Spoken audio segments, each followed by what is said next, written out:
Good evening. Before we start, the City Council just met on one closed session item, and there is nothing to report out at this time. This is a teleconferenced meeting. Thank you for those who are viewing the March 16th meeting of the Arcata City Council.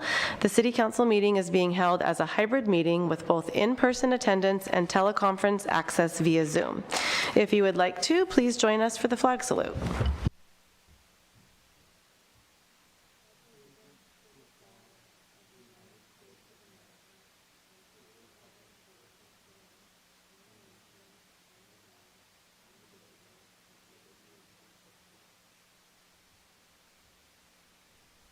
Will the city clerk please call the roll? Mayor Atkins Salazar. Here. Vice Mayor Schaefer. Here. Councilmember Matthews. Here.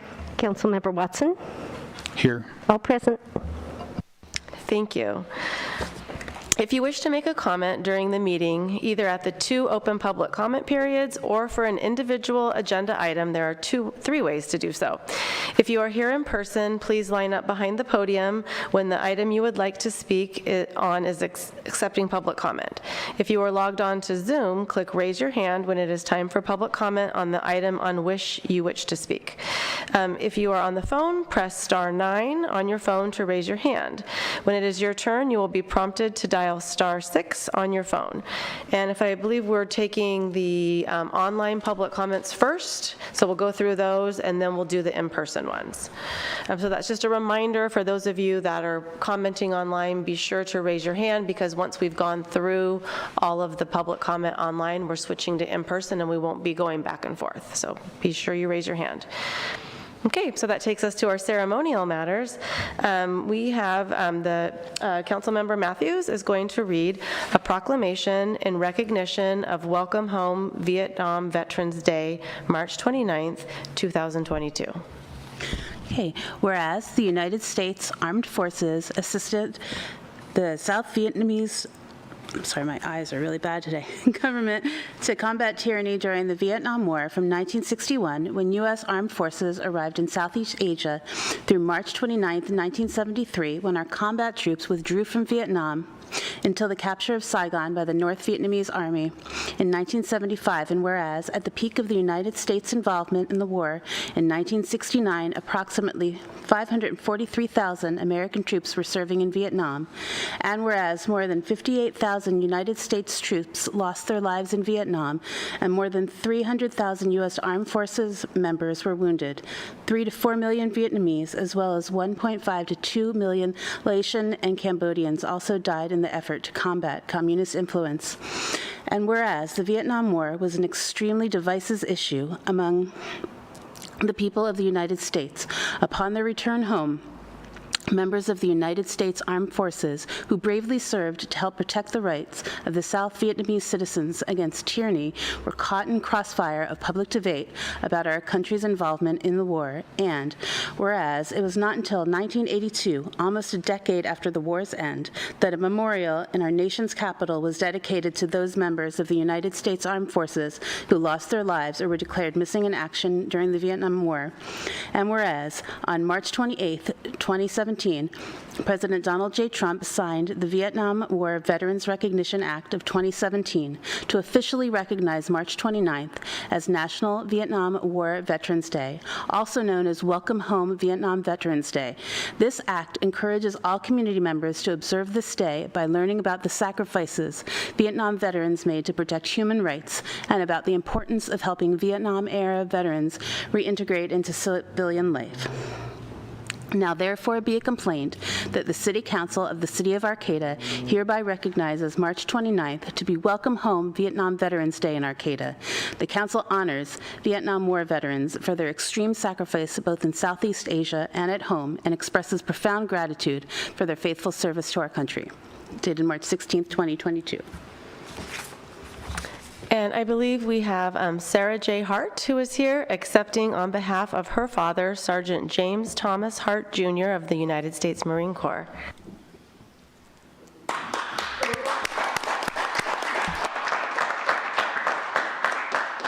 Thank you, I appreciate that. My father died last February 11th, 2020, 2 years ago now, and is not able to receive this. I am proud to receive it in his stead. But in this moment, I would like to say that the Welcome Home Vietnam Veterans Day is something of a reconciliation, it's worth noting, and lest we leave future generations to reconcile current circumstances, it's worth, thinking about practicing what we proclaim, and in that spirit, I just want to thank a few folks, the Arcata High School National Honor Society, whose students have come and volunteered at the Arcata Veterans Hall since August, cleaning, painting, helping to serve at our brunches, which happen every month. I'd also like to thank the Cal Poly Humboldt students who have similarly volunteered at the hall for about 5 years now, and all of the folks who come to help maintain a community connection with our veterans, supporting and serving them, yes, but also remembering that these folks are an integral part of our community, and recognizing that what they do today continues to be service, and remembering that is crucial to, like I said, not handing the similar situation to future generations. It's worth remembering there are 19 million veterans currently in America alive, and 4.5 million of those have served since 9/11. 40% of those live with a certified service-connected disability, and this is not a community apart. This is a community shared with us, and so I would like to invite everyone to come and join us at the hall for monthly brunches and other activities. There's innumerable opportunities for service, and also to just close with, my father was a wonderful human and an excellent father, but aside from that, was really at home in this community, and Arcata provided for him. He never lived anywhere as long as he lived here. He came here to find peace and stayed for 22 years, and this community really honored and respected him as exactly who he was and provided him with a home. And so, a little bit late maybe, we are welcoming him home, and I thank you all for that.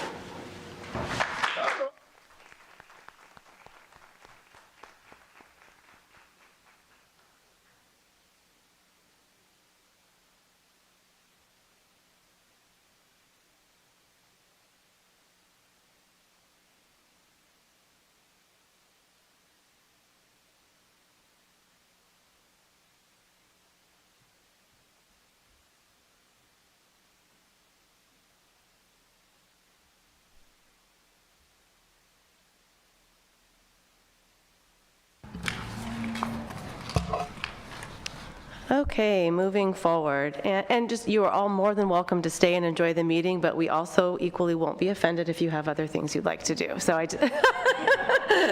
right, thank you. Thank you. Okay, so this is our, now our audience is gone, but that's okay. Our time for early oral communications. So this 15-minute time period is provided for people to address the council on matters that are not on the agenda. At the conclusion of all oral communications, the council may respond to statements. Any request that requires council action will be set by the council for a future agenda or referred to staff. Speakers addressing the council at this time are limited to 2 minutes. So if you're speaking in person, feel free to make your way to the podium. If you are on Zoom, please raise your hand or press *9 if you're calling in by phone and wish to make a comment. So do we have anybody that's called in? We do. Our first speaker is Pat. Go ahead, Pat. Hi, my name is Pat Carr, and I live here in Arcata. And I just want to speak generally in support of the Gateway Plan that I know the city and the Community Development Department are working on. I like this project, what I know of it, based mainly on the fact that I think it will be a more dense development, densely built in, which I think is really helpful in a number of areas. First off, affordability. Clearly, one of the main issues that we have in Humboldt's housing crisis is that our housing prices are just so high now, and with a higher density development, it potentially means that housing prices will be considerably lower for folks. And we're going to need a lot more housing here in Arcata with Cal Poly Humboldt building up and potentially some significant industrial developments. I think everybody's aware of that. The other thing I like is the accessibility, the fact that this is a development that's right in town, right in Arcata. And I kind of contrast that with another development that's being proposed and probably will be enacted or passed by the Board of Supervisors next week, which is the North McKay development, which people may be familiar with. It's actually in the county outside of Eureka. So it's a little bit of a distance driving wise for people who live there to get to work. It's also a little bit more of a sprawled development. And what that means is that people are going to be driving, which emits greenhouse gases, as we know. And because North McKay is pretty far from bus stops, you look at that compared to the Gateway Plan, which looks at housing much more right in town. Pat, I'm so sorry, but this has been your 2 minutes, but thank you very much for that public input. Thank you. Okay, checking for any other online public comment. Go ahead and raise your hand now. All right, there's no more online early communications.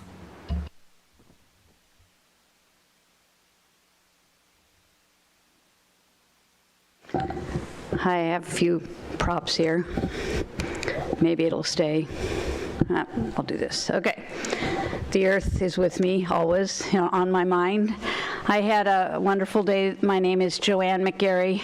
I sometimes go by McGreta, channeling this very inspiring young person who wrote this book, No One is Too Small to Make a Difference. So even though I'm taller than she, I'm trying to make a difference.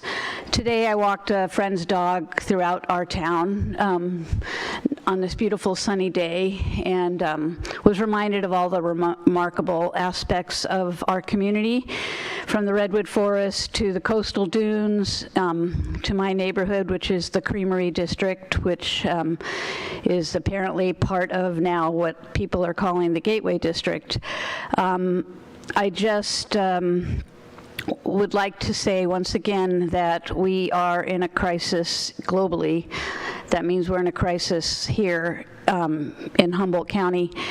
And I would, again, like us to all urgently take action to thwart the threat of global warming and climate change in our community, declaring a climate emergency once again, like we did 3 years ago.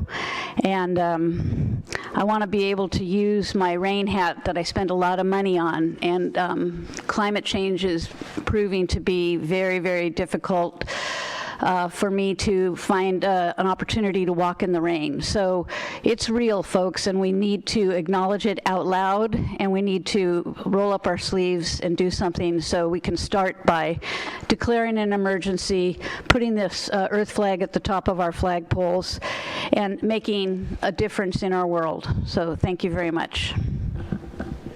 Thank you, Joanne.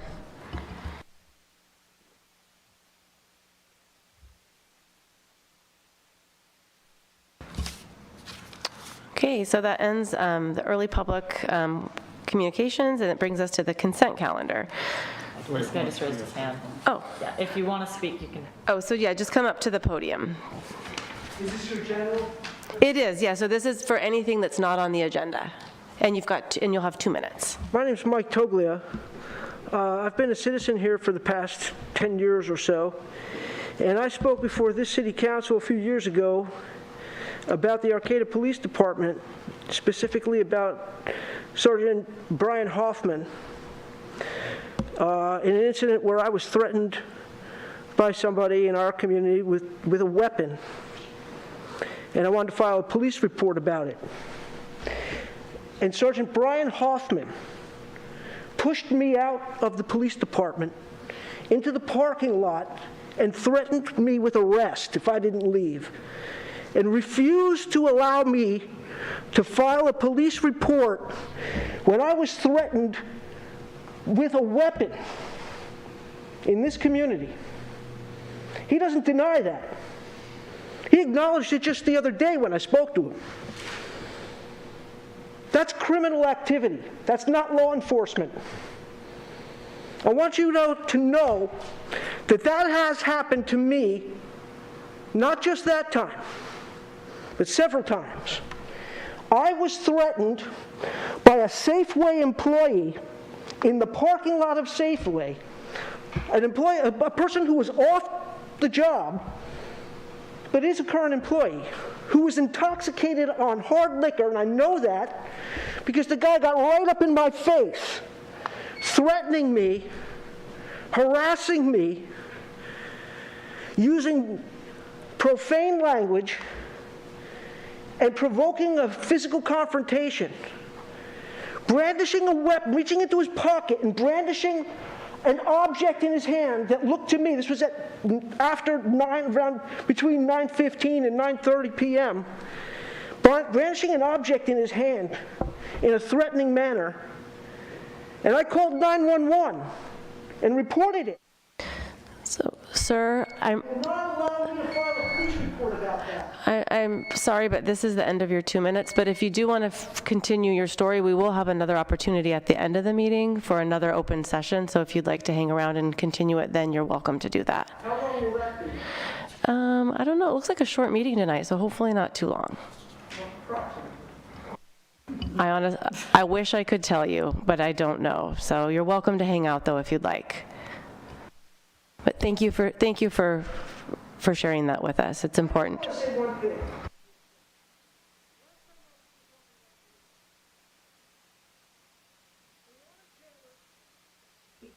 So Mark Avery and George Floyd were all alive. Those three people are dead today. And all three have police involvement. Except for Ahmaud Avery. But he was a female police officer who tried to cover that murder up. And that's a fact. And what I didn't have a chance to talk to you about tonight was Detective Victoria Johnson. And I'll be back.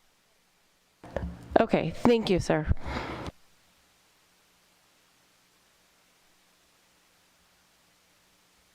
I just had a real quick question. Didn't we declare a climate emergency? We did a resolution. I'd have to pull it. Joanne could probably tell me, but I'm thinking it was just before 2019, just before the pandemic. Did it expire?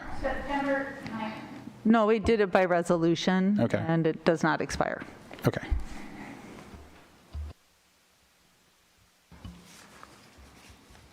Okay, so that takes us to the consent calendar. All matters on the consent calendar are considered to be routine by the City Council and are enacted in one motion. There is no separate discussion of any of these items. If discussion is required, that an item is removed from the consent calendar and considered separately. At the end of the reading of the consent calendar, council members or members of the public can request that an item be removed for separate discussion. So we have item A, biweekly report on general warrants. B, reappoint Danny Hagens to the Forest Management Committee for 3-year term ending March 31st, 2025, and reappoint Wes Smith and Jeremy Svella to the Wetlands and Creeks Committees for 3-year terms ending March 31st, 2025. C, adopt resolution number 212-51, authorizing submittal of an application for and receipt of an equitable community revitalization grant for Little Lake Industries site cleanup. D, award a 3-year professional services agreement for business loan program and microenterprise program portfolio management to AEDC, Small Business Lending Center, AEDC, not to exceed $25,000 annually, and authorize staff to work with AEDC to finalize the agreement. E, award a contract in the amount of $59,846 to CSW/Stuber-Stroick Engineering Group Incorporated to provide preliminary engineering, public engagement, and environmental analysis for the 8th and 9th Streets Improvement Project, and authorize the city manager to execute all applicable documents. F, amend the construction contract for the Boyd Road Sewer Improvements Project 2021 with GR Sunberg, Inc. in the amount of $36,000. Extend the contract term through 6/30 of 2022 and authorize the city manager to execute all applicable documents. G, adopt resolution number 212-45, authorizing a grant application to the California State Library for the Arcata Library Accessibility Project and authorize the city manager to execute all applicable documents. H, adopt resolution number 212-53, a resolution of the City Council of the City of Arcata amending the class and pay resolution for the International Union of Operating Engineers number 3 to reflect the water, wastewater operator in training, operator 1 and operator 2 position changes. And I, adopt resolution number 212-51, a resolution of the governing body of the City of Arcata authorizing joint application to and participation in the Home Key program and rescinding resolution number 212-37 and adopt resolution number 212-52, amending resolution number 212-38. I'm sure everybody will pass a quiz on this, right? Boy. Okay, so do we have, is there any council members that would like to remove an item from the consent calendar? Yeah, I'd like to pull item E, please. Okay, item E.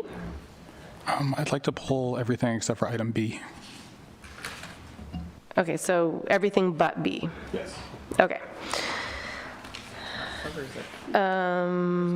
It does. Is there anyone from the public or staff that would like us to pull item B?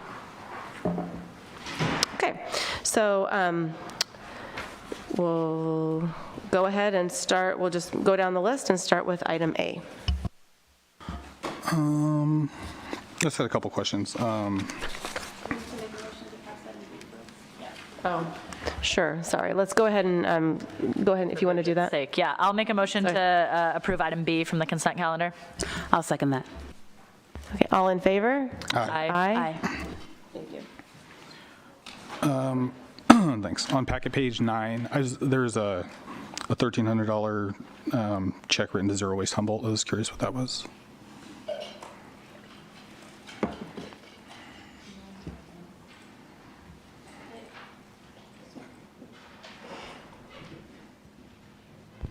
I just have the description for the warrant report. The title is Food Rescue Capacity Assessment Contract for the $1,300 check. And then just like right below that, there's an item that says business card, and it's $3,228.64. And I was just wondering did we actually spend that much money on business cards? Can you provide me with the check number? I'm looking at an Excel document. The ACH or the? The 204-40-21-51420.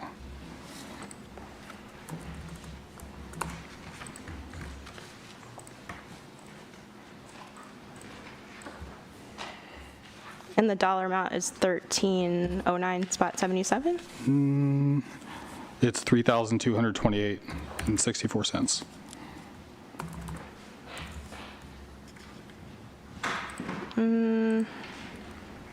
Do not see that item. Do you want me to read the GL account number again? The check number is preferred. Is there a check number associated with that? ACH? So it's just ACH in that column. The ACH, and then it says BUSIN 005. What page are you on? 9. Yeah.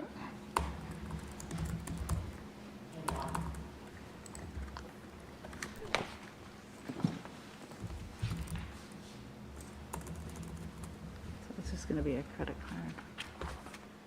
Oh, it's for the general. So it's not, oh, okay, so maybe Maybe it's not like paper business cards you hand out, maybe it's a business credit card. So it should be, so that is related to our Bank of America travel card, and the expenses are related to our post reimbursement for our police officers. Okay, thank you. And then I just noticed on package page 10 and 11, there were just a lot of different remif charges. Yep. And why they were all separate from different accounts. Okay, so I'm just going to filter to see what the remif charges are related to. Yeah. Yes, so that is just related to our monthly insurance payments. So it's medical premiums for dental, vision, and health premiums. So we have different breakouts as we spread those expenses citywide for those payments. And then what are the negative numbers? So typically, we have changes that happen if employees elect, say they add a dependent, remove a dependent, they have other coverage where they come off the insurance plan. We typically will have credits that offset, as the city, shouldn't be responsible for paying those expenses if those employees no longer elect that coverage. Thank you very much. You're welcome. Those are all my questions. I'll make a motion to approve item A from the consent calendar. Second. Okay, all in favor? Aye. Aye. Okay, motion passes. Public comment. Oh, is there any, sorry, was there any public comment on item A? I see no public comment online. Okay, thank you. All right, so we're off to item C. So I would just like to update the resolution number on item C to 212-56. So whoever makes the final motion on that, if that could be updated to 212-56.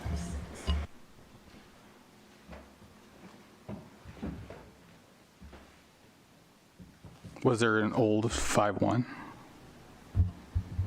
There is a 5-1 in item I. Okay.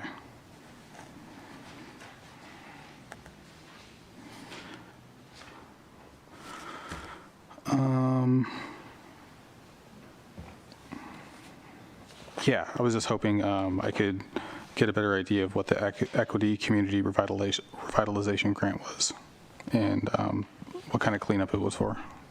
Yeah, so it's for cleanup or assessment, depending on what's needed by a jurisdiction. I believe nonprofits can also apply for it. The Center for Creative Land Recycling actually recommended, they were helping us with our EPA application, making it more competitive, but since the EPA cleanup grants are very competitive, they recommended that we also apply for this funding source, which can be used for the cleanup that's necessary at Little Lakes. Okay, thank you. Sure. That's all my questions. Okay, is there anyone that has public comment on this? Okay. Seeing none online. Yeah, I'd like to make a motion to approve item C. With the resolution change. Oh, I'm sorry. That's okay. 212-56. 212-56? Yeah. With a change, update the resolution number to 212-56. Second. Thank you. All in favor? Aye. Aye. Okay, item D. Is this the one? Let's see. Okay. Yeah, this one was confusing to me. So doesn't AEDC give out loans? Isn't that their business? Yeah, so AEDC has been hired in the last 3-year period to service our business loan program. And the Community Development Block Grant, which funds the majority of our business loans, requires that we redo procurement for that loan servicing contract every 3 years. And so we are going through that process now. And so AEDC was actually the only responsive bidder that we received, and we went through the process to ensure that we could approve them without that additional layer of competition. Okay. Yeah, and I guess I was confused. Just totally my fault. I was thinking that it was us loaning them $25,000, but that's not it. Yeah, no, we're paying them to service our existing business loans and then to underwrite future business loans as we bring them to us, bring them to them, excuse me. And then it says for loans up to 200,000, AEDC will be paid a total of 7%. So we loan out money, and then they get 7%. We have a business loan program. We have local program income in our community development block grant program. And then occasionally we have grants that we can draw business loans from. And then AEDC gets paid to underwrite and service those loans. And so that this contract establishes the criteria or the amounts that they would get paid to do that servicing for us. So they would get 7% in addition to what we already pay them? They would get 7% to write a loan, and then there's an amount that they get paid to service those loans. Okay.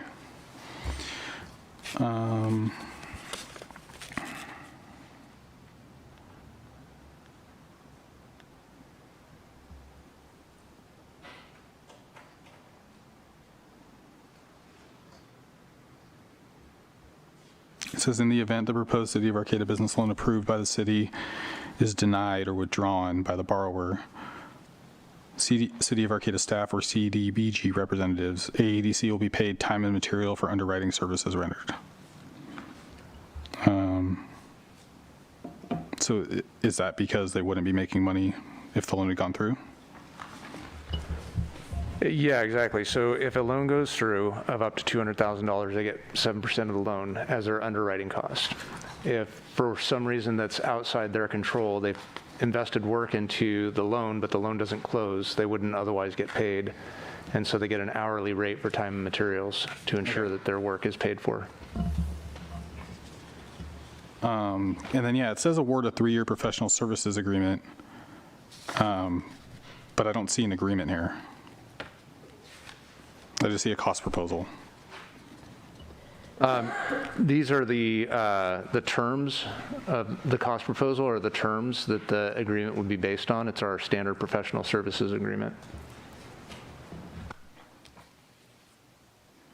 Okay.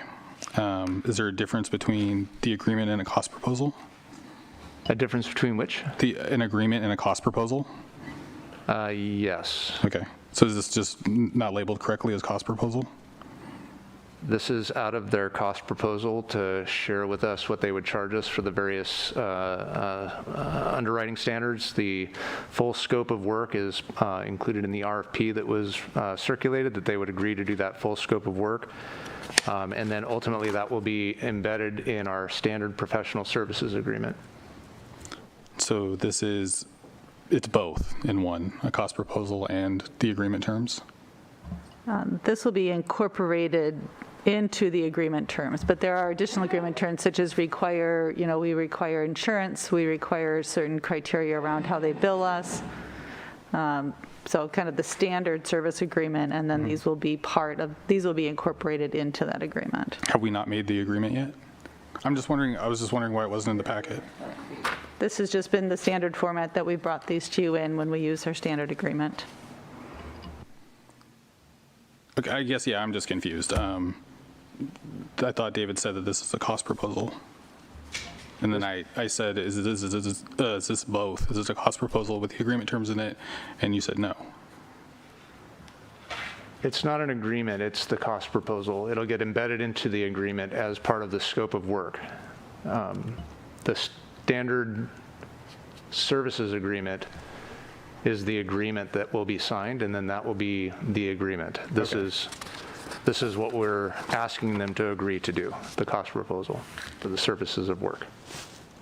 Okay, to me that sounds like the terms of the agreement are in the cost proposal. I feel like that's what you just said. Yes. Okay. Yes. All right. That's all well, let me see.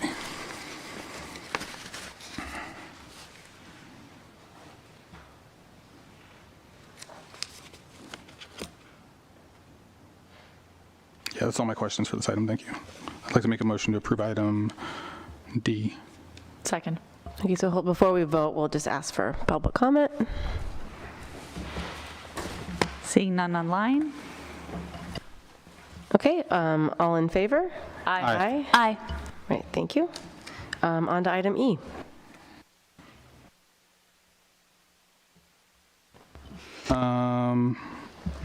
So this was the only proposal that we were given? Yes. By the way, G Street looks really good. Thank you very much. And do we consider doing another RFP? Isn't that kind of standard sometimes if we just get one? We just did once, and the proposal that we received, it met our requirement, what we needed to do. And we did call other local engineers who would potentially be submitting an RFP for this project, but they were so busy that they were not able to submit the RFP. So we just got one. So even if we do one more RFP, we will not be getting more. So hence we decided just to go with this one. And then was there like any negotiation at all on the pricing, or did we just take the number they gave us and accept it? There was no negotiations on this. We got the cost proposal from them for the scope of work that we have outlined in our RFP. But again, it's a time and material, so they have submitted the cost proposal for, that's an estimate they have given us. We will be tracking that on time and material, not to exceed that. But it's whatever they report to you, right? Yeah. Okay. But so it's a contract for $59,846, but you're going to track the time and materials and only pay that much? Yes, in the sense like, once we award this contract to the engineers, once they start the work, they will submit us monthly invoices for the amount of work they are doing, and we'll be tracking that. Okay, so you basically just keep them honest? Yeah. Okay.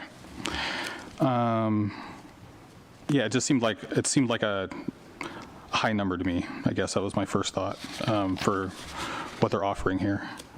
And then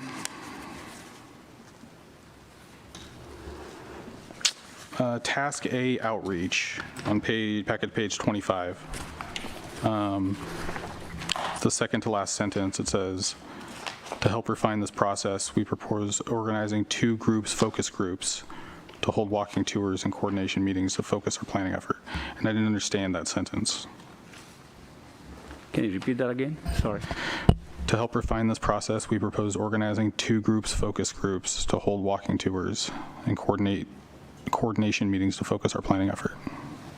So what they're saying is they will be having two groups that will be helping with outreach. And one of that group will be a technical group, which will include city staff, police department, and I believe they mentioned fire department. And then the other working group would be the local business owners. So that'll be the 2 separate groups. They will be working hand in hand to do the outreach for the project. Okay, so maybe it's just supposed to say 2 focus groups. Yeah. And they accidentally put an extra word in there. So this was a project that came at the behest of the Plaza Improvement Task Force, am I correct? That's why I wanted to pull it off, because I appreciate this. I think it's a wonderful project, and I'm really excited to hear more about it, and I love that we're taking the time to do our due diligence and do a great amount of public outreach on it, because I know that it might be a little controversial, but at the end of the day, I really appreciate it, and thanks the Plaza Improvement Task Force for bringing this forward. Thank you. And then my next question is under social media. It says, we will initiate the outreach program with a catchy tagline, walk, bike, Arcata, Maine. Hashtag, does yeah. anybody, hashtag, Hashtag, yeah. Does anybody feel like that's a catchy tagline? I feel like we could do better. Walk, bike, Arcata, Maine. That's like not even, yeah, it's not a sentence. So that was just some feedback, I guess. If we could come up maybe with a different tagline, unless people disagree with me. Yeah, we can work with the consultant. If this is not preferable, we can come up with different options.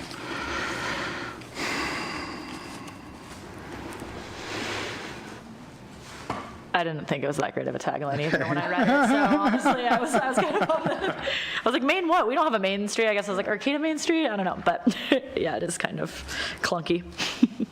We can be part of the technical working group and let them know that. I don't know. We'll get our influencers on it.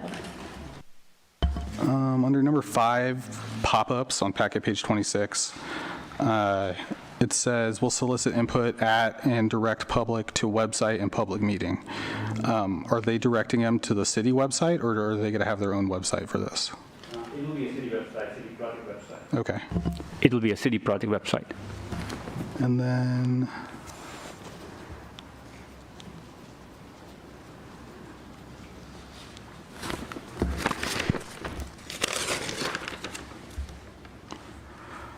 Can I ask a question while Yeah, you're looking through please. that? I did have a question just kind of about the public outreach and engagement, just because that has been a large piece of a lot of the planning that we've been talking about. And so kind of what I got from the proposal, I mean, will this group, CSW, be doing most of the engagement, or will they be working pretty closely with city staff, or has that not been 100% determined yet, or will, just them facilitating it? And do we have any idea yet of what that would look like? It will be a teamwork between the city staff and the consultant, working together hand in hand with the working group and the Transportation Safety Committee. Is there a timeline for this? Yes. Yes, there is timeline. Our goal for this phase to be finished is by the end of this year. This phase. on packet page 28, it says ESA, after project description, ESA, and I was wondering what ESA was. Maybe I missed it, but I didn't see a definition for that acronym. ESA stands for Environmental Site Assessment. What's the E? Environmental. Environmental. Yes. Okay. And then on packet page 29, under task B documents, the last sentence says this will include integration of the requirement of the IIG funding source. And I was wondering what IIG is. IIG stands for Infill Infrastructure Grant. That's the source of funding for the project. Okay. Those are all my questions for that. Thank you very much, Nisha. Thank you. Do we have any public input on that item? Checking for online public input. I see none. Hi, my name's Joanne McGarry, and I sat in on a lot of the Plaza Improvement Task Force meetings and all, and I'm looking forward to changing the design of 8th and 9th Street. But in the meantime, I did come to City Hall when I noticed really horrible road conditions, especially on 8th Street there by the co-op at the intersection of 8th and I.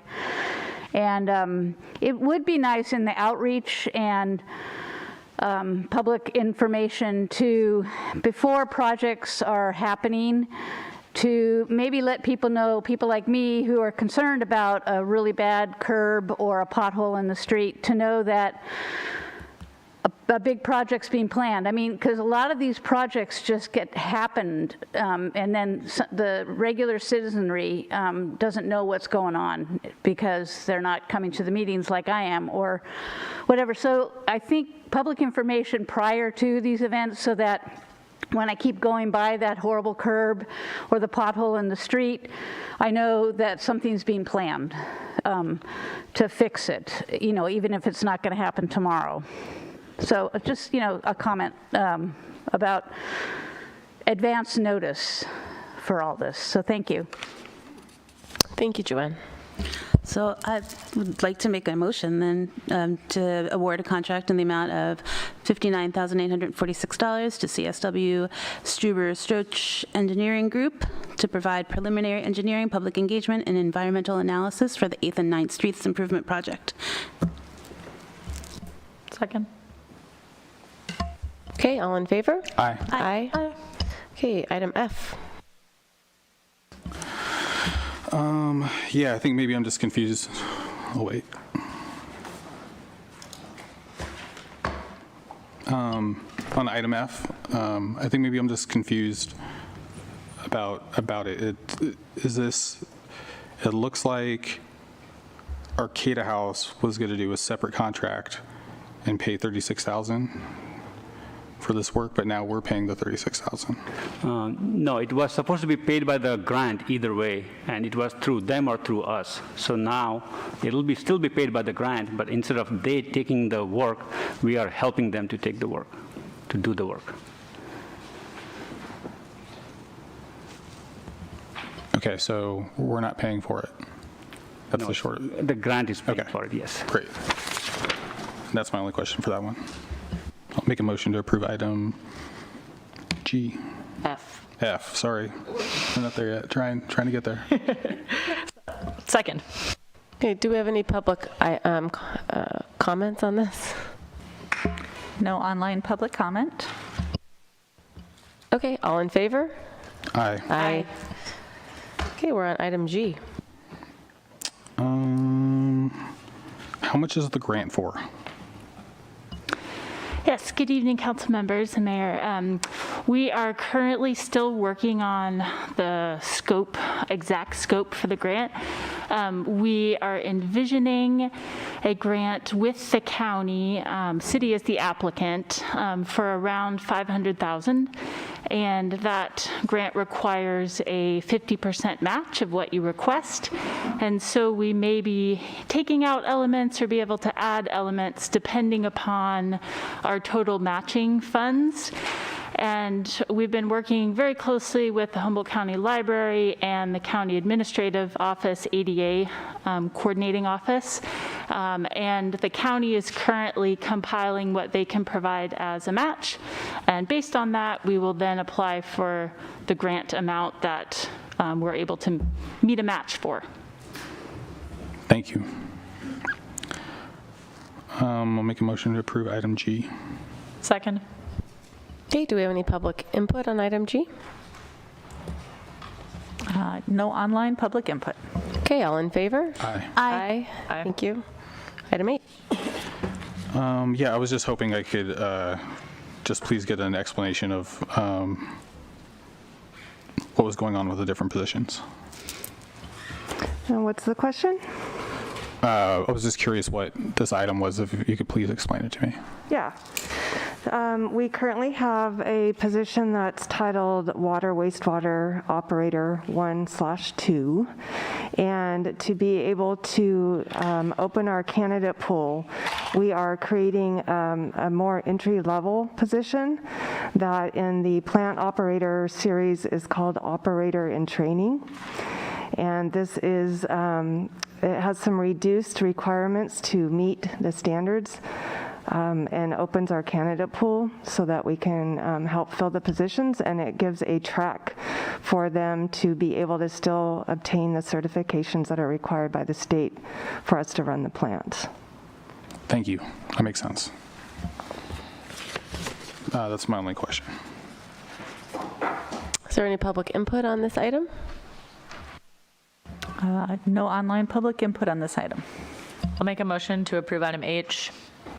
Second. All in favor? Aye. Aye. Aye. Okay, and item I.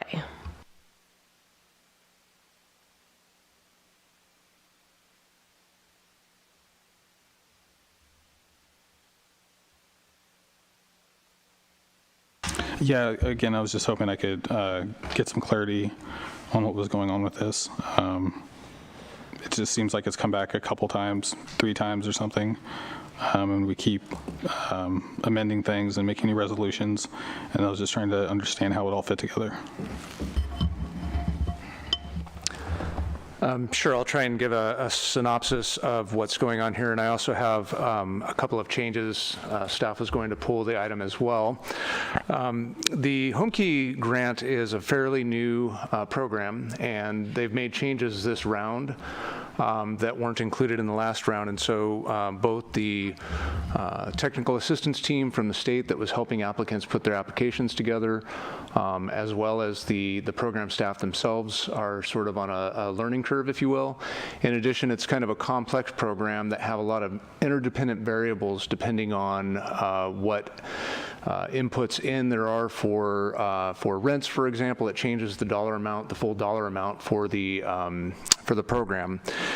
And so Resolution 212-51 is attempting to correct the dollar figure for the grant amount. Last time for this one, it's $20 million. We have received technical assistance. Typically, when you submit a grant application, you submit it in. If your application doesn't meet the thresholds or there's something wrong with the application, they kick it out and they go on to the next applicant. With this application process, they're actually vetting through and finding applicants who, applications that are qualified and moving forward. And if there are little issues that need to be corrected or they need to, change some of the dollar figures, they're working with us to correct those applications through the review process. So this item before you tonight is on the Red Roof Inn home key project, and the HCD staff have said we've made it through the preliminary criteria to get into the second round of review, and they've asked for a couple of changes. The Resolution 212-51 updates the grant amount to $20 million, and it was intended also to remove Redwood Community Action Agency as a co-applicant. We received some technical assistance from HCD's team that said that they had to be a co-applicant, and HCD has since said, no, they don't have to be a co-applicant. And so I would ask that on packet page 53 on Resolution 212-51, on paragraph B of the recitals, that you strike the words "and Redwood Community Action Agency Corporation" in quotes in the parentheses. And then adopt 212-51 as modified. We have also received information. We met with the technical assistance team on, I believe it was Thursday of last week. We had some follow-up emails to address the loan that the city was proposing, and then met with their lead staff today to resolve on this question around the loan. Essentially what they've said is that unlike most HCD funds that become state funds, these are direct federal funds, and the federal regulations don't allow the city to enter into a loan agreement to transfer these funds, that we're basically co-applicants. Now, I need to dig into this in a little bit more detail. I'm not prepared to make a proposal for revision to this resolution tonight, but what I would ask is that you not adopt this resolution tonight. HCD has said that we cannot enter a loan agreement, that there's no need for us to enter a regulatory agreement, and we still have some objectives that we wanted to work with the property owners, or work with the project proposers to ensure that there's some community engagement ongoing. And so I need some time to come back at your next meeting and propose what that agreement would look like, but it wouldn't be an agreement that would affect title. So it's a little different. We didn't understand this going into the home key application process. They wouldn't let us do our standard practice for how we work with our housing providers. And so we're having to respond to these new regulations that have come up. So to summarize, adopt Resolution 212-51 with the removal of, yes, it would be on your agenda item I, the first part striking the "and adopt Resolution number 212-52, amending Resolution number 212-38. But with that one amendment to 212-51, striking "and Redwood Community Action Agency Corporation." And Chris Dart from Danco Communities is also here on Zoom if the council had questions, just so you know. So just to be clear, in a motion that is going to be made, we're removing that last portion, that we're not going to adopt Resolution number 212-52. Correct. And -38, because that's still going to be updated and modified, and we'll see that again. Okay. So the funding has changed. Originally, we thought it was from the state, and now it's from the feds, and so that's why they're saying that the city has to be part of. It's still through the state. The state is the granting agency. But typically with, for example, community development block grant funds, those are block grants to the state, and then they become state funds to distribute, and they're subject to state rules, and each of the states can regulate them differently. The home key funds are direct federal funds, and so the state is acting as a conduit instead of managing its own funds. So it has some strings attached that we weren't aware of going into this that we have to comply with now. So, I mean, when this first came before us, it was super time sensitive. So is it becoming like more of something we can take a little bit more time with now, or is it still like?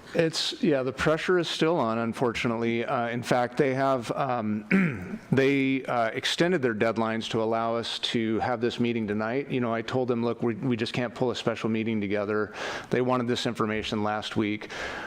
There are a couple other bits and pieces that have to be put together by tomorrow, by Thursday of this week, because they're moving forward to the next stage in reviewing these applications. So, but at the end of the day, because they've been giving us such attention and feedback, it's positive, correct? Yeah, we think it's very positive. We would not be in this situation if we didn't have strong applications. I think the fact that, you know, though it's, you know, unfortunate that we're coming back to amend this yet again, it's a really positive sign that we're coming back to amend this once again. No, that's great. I'd rather do it right and take some time to. So we're going to apply for it by ourselves. Is that? We're actually co-applicants with Danco Okay. Communities, who would be responsible for, you know, building and out the project. Okay, I see that now. Yep. So it's just the city of Arcata and Danco. Yeah, correct. And removing Redwood Community Action Agency. And then if awarded, the 20 million goes to the city. I'm sorry, if we're awarded the 20 million goes to the city? The 20 million, my understanding of how it works is that, yes, we would basically receive the $20 million and then we would be paying out, we'd be responsible for managing the payout on the construction. When we get to the portions that are direct rent subsidies, because there's some operating subsidy in there, I believe that would go directly to Danco. Okay.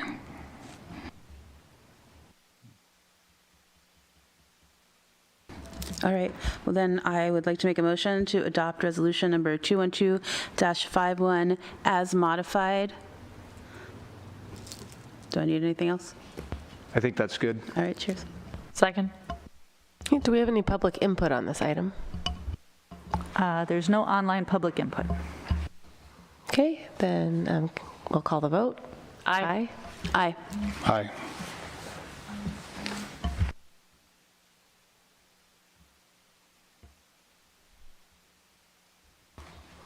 All right, that takes us to new business. So item A, consider adopting resolution number 212-54, a resolution of the City Council of the City of Arcata accepting the mid-year budget review and approving associated budget revisions for fiscal year 2021 and 2022. And I believe we have our finance director here to give us a staff report. So thank you, welcome.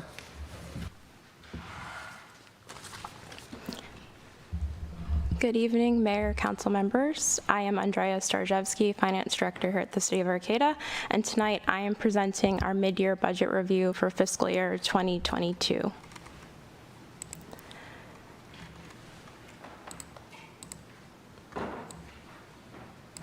So I want to start off with a few key terms that are related to our overall budget process and mid-year process.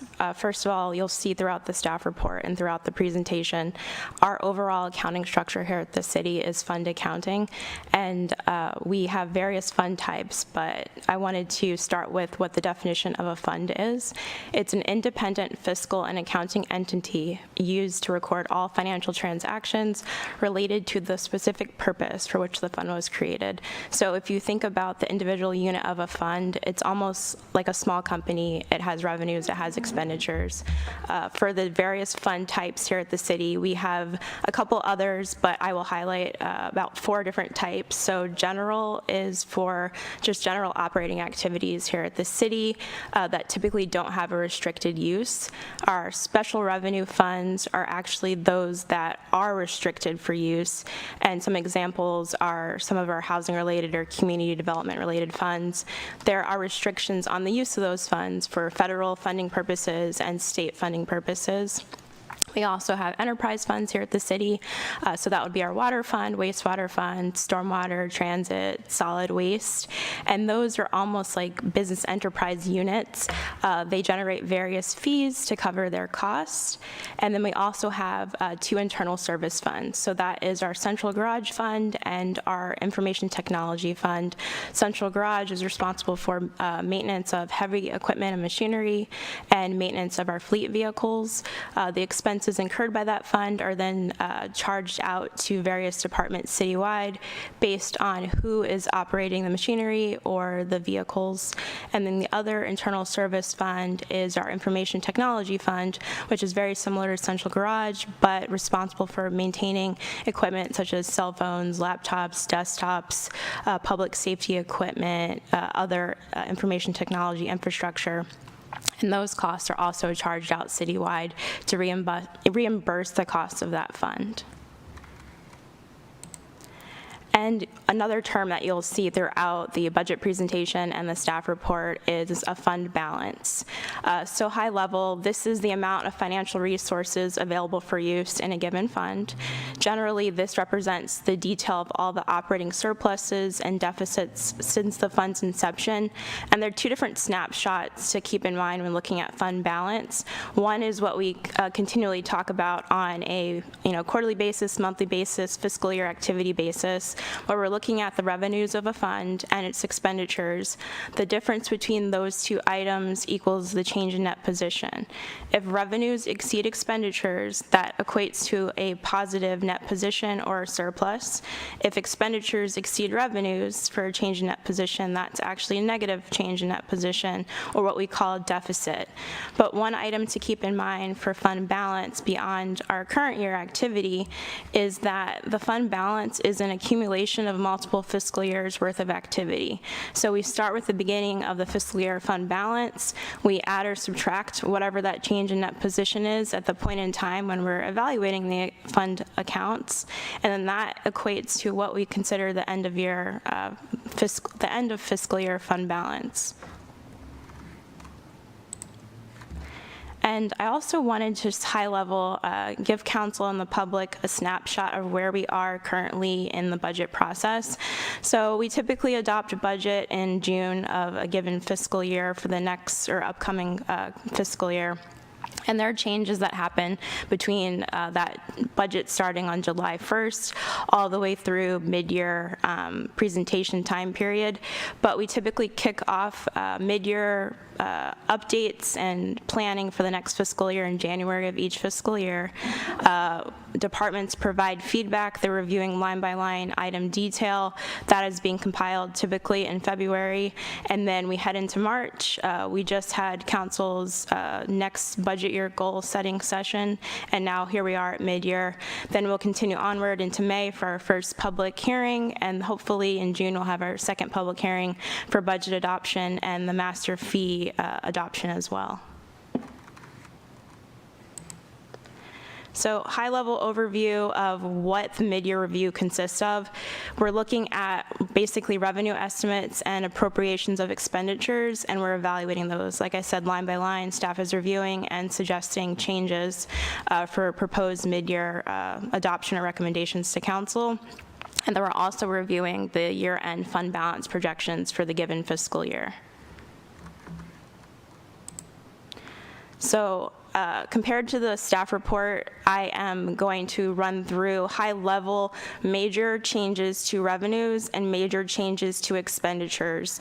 And within your staff report, there are a couple of attachments that I did want to highlight that are on more of a detailed level perspective than what I am going to walk through as part of my presentation.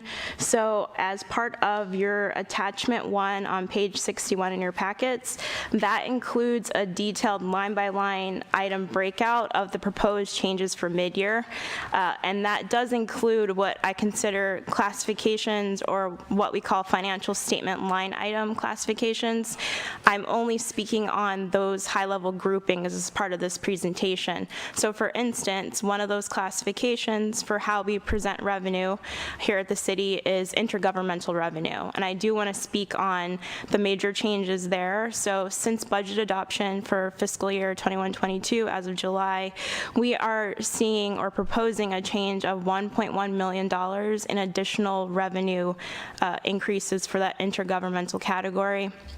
That intergovernmental revenue category consists of various grant-related funds, and it's named for its namesake because we're receiving money from other government agencies such as federal funding and then state funding.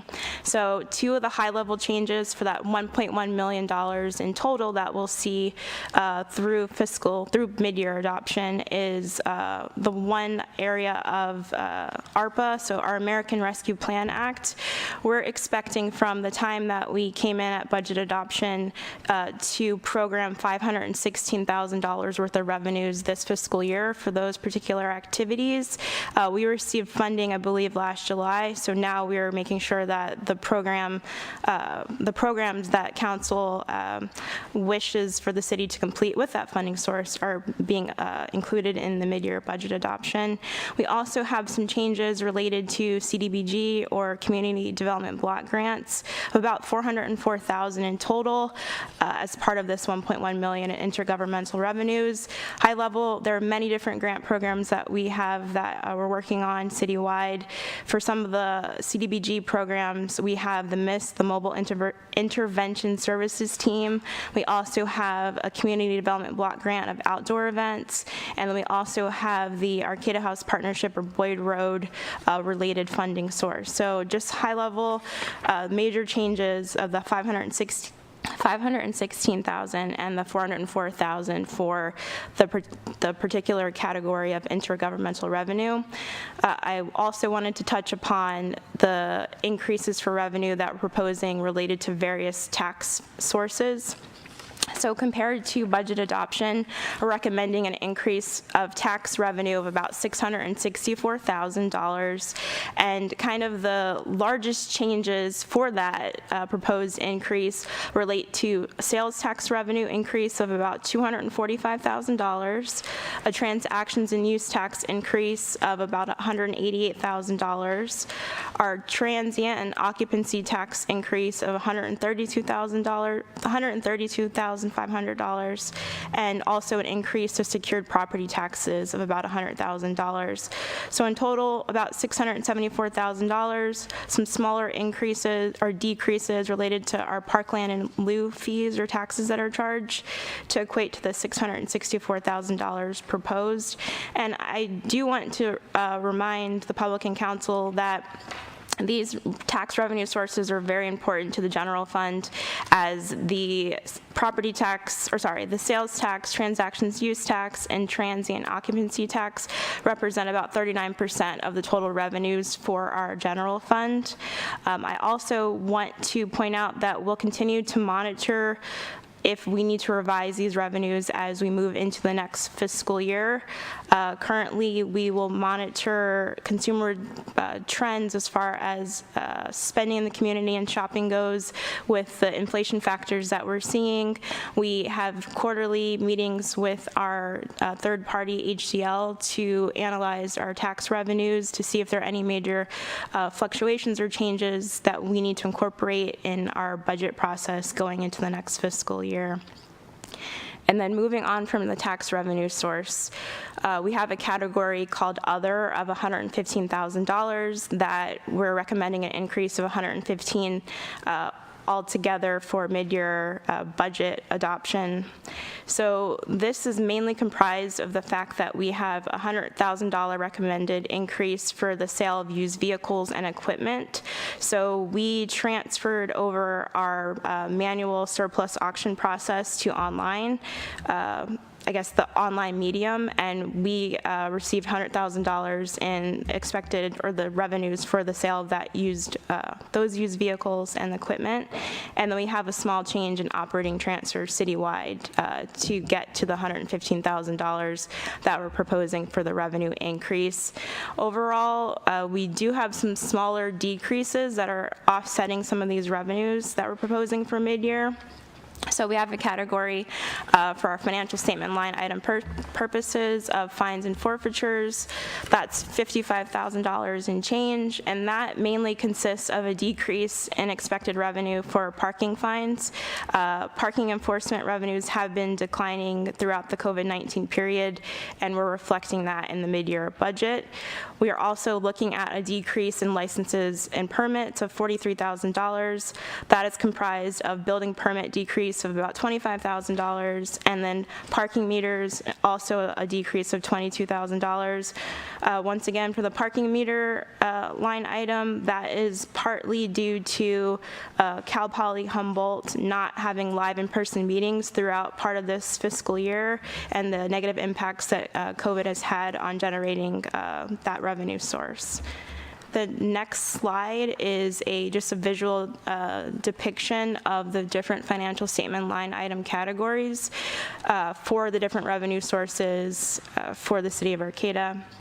And the green bar is the dollar amounts per adoption, and then that yellow bar is where we are at should council approve the mid-year adoption figures. High-level items that we just ran through were intergovernmental revenue, taxes for some of the larger changes, and then for some of the decreases, the fines and forfeitures, and the licenses and permits. And we also touched upon other revenue as well for increases proposed for the mid-year budget.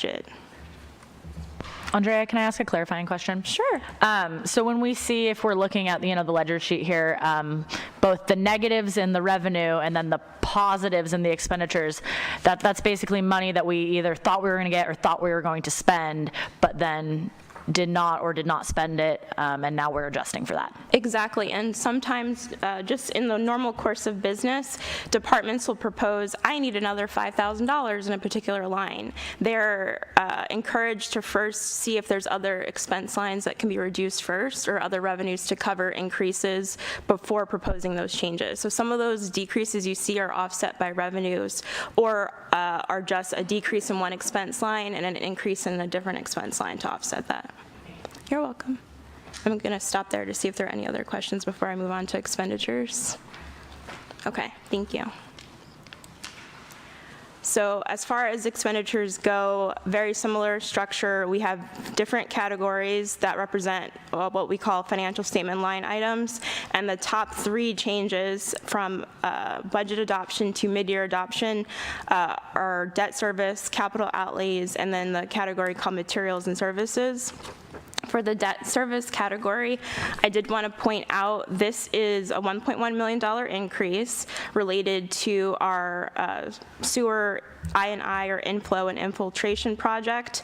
So that was completed, I believe, a couple of fiscal years ago, and we received grant funding to support that project, but we also had the option where we received reimbursement funds from the State Water Resources Control Board to cover some of the costs of that project. But since the sewer fund has healthy reserves and we are looking at potential funding for the wastewater treatment plant project, the thought process was to pay this down to look more favorable and to save on total interest. So basically this was a 30-year note for over $1 million, and by paying this off early, I believe back in October of last year, the city has saved over $325,000 in interest, and the wastewater reserves are healthy and able to support our wastewater treatment plant project and other projects as we move forward. As far as capital outlay increases, we had a total of about $1 million that we're proposing here at mid-year. And some of the major changes related to that are a couple of different grant-related projects and some other purchases kind of mixed in, but high level, $140,000 related to grant funding that we're proposing for the 30th Street project for the Yurok Housing Authority. There are charging stations that are in that capital outlay line proposed at mid-year. We also have some other items programmed, such as a mini excavator purchase of $40,000, a $40,000 increase to continue with an in-process permitting program related to vendor open gov. And I did want to take a step back too, as this will get highlighted as we jump into general fund overview for reserves, but there is also $507,000 included in that capital outlay $1 million amount related to our maintenance of effort requirement for streets. So if you will recall, back in fiscal year 2020, 2021, we came to council at mid-year to approve an allocation of over $1.2 million, and this was to help us secure our SB1 funds for streets-related projects. We were not able to see the ending balance of June 30th, 2021 activity until we closed the books for that fiscal year. So of that $1.2 million, a little over $770,000 of that 1.2 was allocated and was able to be spent in fiscal year 2021 to help us meet our MOE requirement for fiscal year 1920. The State Controller's Office allows us to play catch up in subsequent fiscal years to make sure the general fund is spending at least $1.2 million on street-related projects for us to continue to receive SB1-related funds. So that 1.2 is set aside. Our reserves exceeded 25%, and council said if anything exceeds 25%, you are good to go to set aside the 1.2 for the maintenance of effort requirement.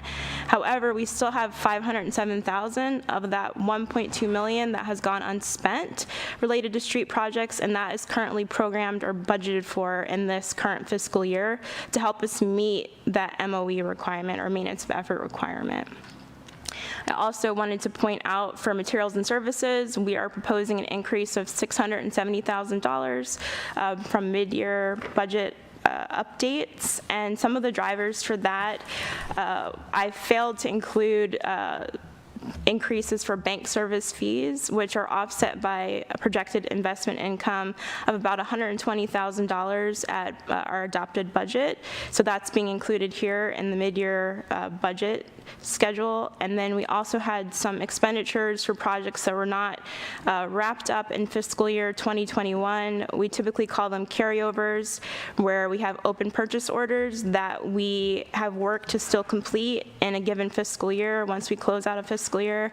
That was about $45,000. And then we also have another $40,000, so to speak, budgeted for professional services related to the installation of charging stations for the 30th Street project. It's about $212,000 of the total materials and services amount of $670,000.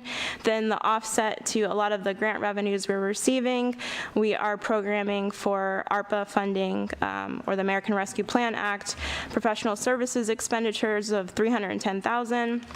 We have $40,000 programmed for MIST or Mobile Intervention Services Team, $200,000 to start our safe parking program, $40,000 for CUNA contract, and then $30,000 to start our community ambassador program.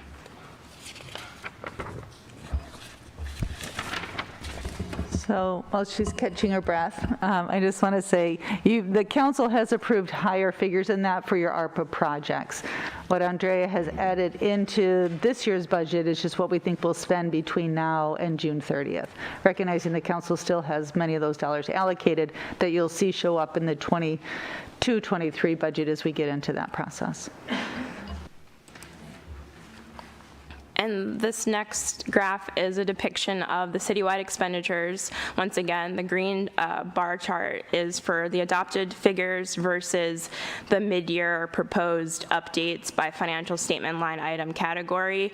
And what I did want to point out, I ran through many increases to expenditures, but not decreases. There are certain line items that you will see decreases for our citywide expenses. However, none of those expenses, I guess, exceeded the amount that was initially adopted. So as you can see, all of these changes still equated to a higher than what was adopted expense amount that we're proposing for mid-year adoption. And here, high level, wanted to discuss the general fund. So currently, per our policy that's in place, our objective is to keep a minimum of 25% of our operating expenditures tucked away in our city's general fund reserve. As of right now, what's being proposed to council for mid-year adoption will bring us to a 33% reserve, and what was initially budgeted was a reserve of 27%.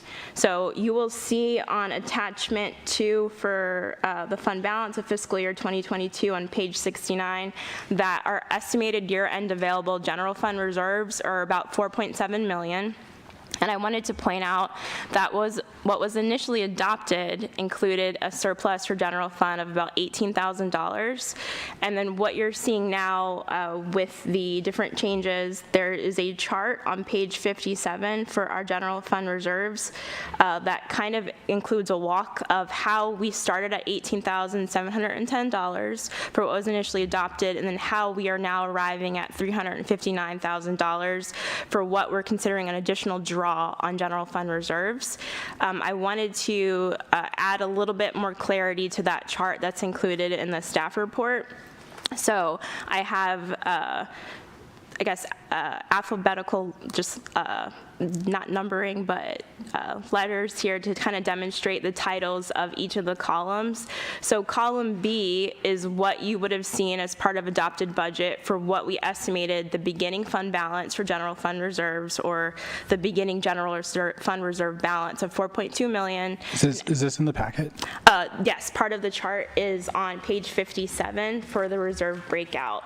The one thing you don't see in that chart is the calculation at the bottom for the change in net position. I added that just to add a little bit more clarity for what we're looking at for the proposed change. And I'm just going to look at that too while I'm looking at my slide.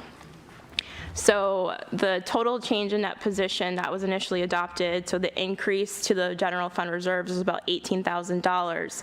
However, when we adopted budget, there were a couple of items that were not included, one being the maintenance of effort requirement, the split between fiscal year 2021 and fiscal year 21-22 of the $507,000. We also had 4% cost of living allowance increases that were approved by council after budget adoption. The sum of the cost of living allowance and the maintenance of effort requirement of $507,000 equates to the change that you see of the $754,000 total. That would have been an additional drawdown on general fund reserves had we gone back and edited the projected fund balance. Where we come to now is column D at mid-year for the changes being proposed as we went back, updated the beginning balance as we closed out the fiscal year for all the activity for last fiscal year 2021, and then where we come to with our ending projected balance of $4.7 million. So we're projecting an overall draw on general fund reserves by the time we close out this fiscal year of $359,000, but it's still in a better position than where we would have been had we updated everything as we close out the fiscal year to demonstrate to council. We expect to draw down another $754,000 in total. That change is about $378,000, where we are not spending as much or dipping into the general fund reserves by as much as what we would have projected had we gone back and updated the fund balance pages as part of the budget adoption. So I do want to stop there to see if there are any questions before I go into program changes. Yeah, can I ask, so that, then what you're saying here reflects that idea that initially it was budgeted to be 27%, and now we're seeing, because we are going to be spending less overall, up to that 33%. Exactly. Perfect. Thank you.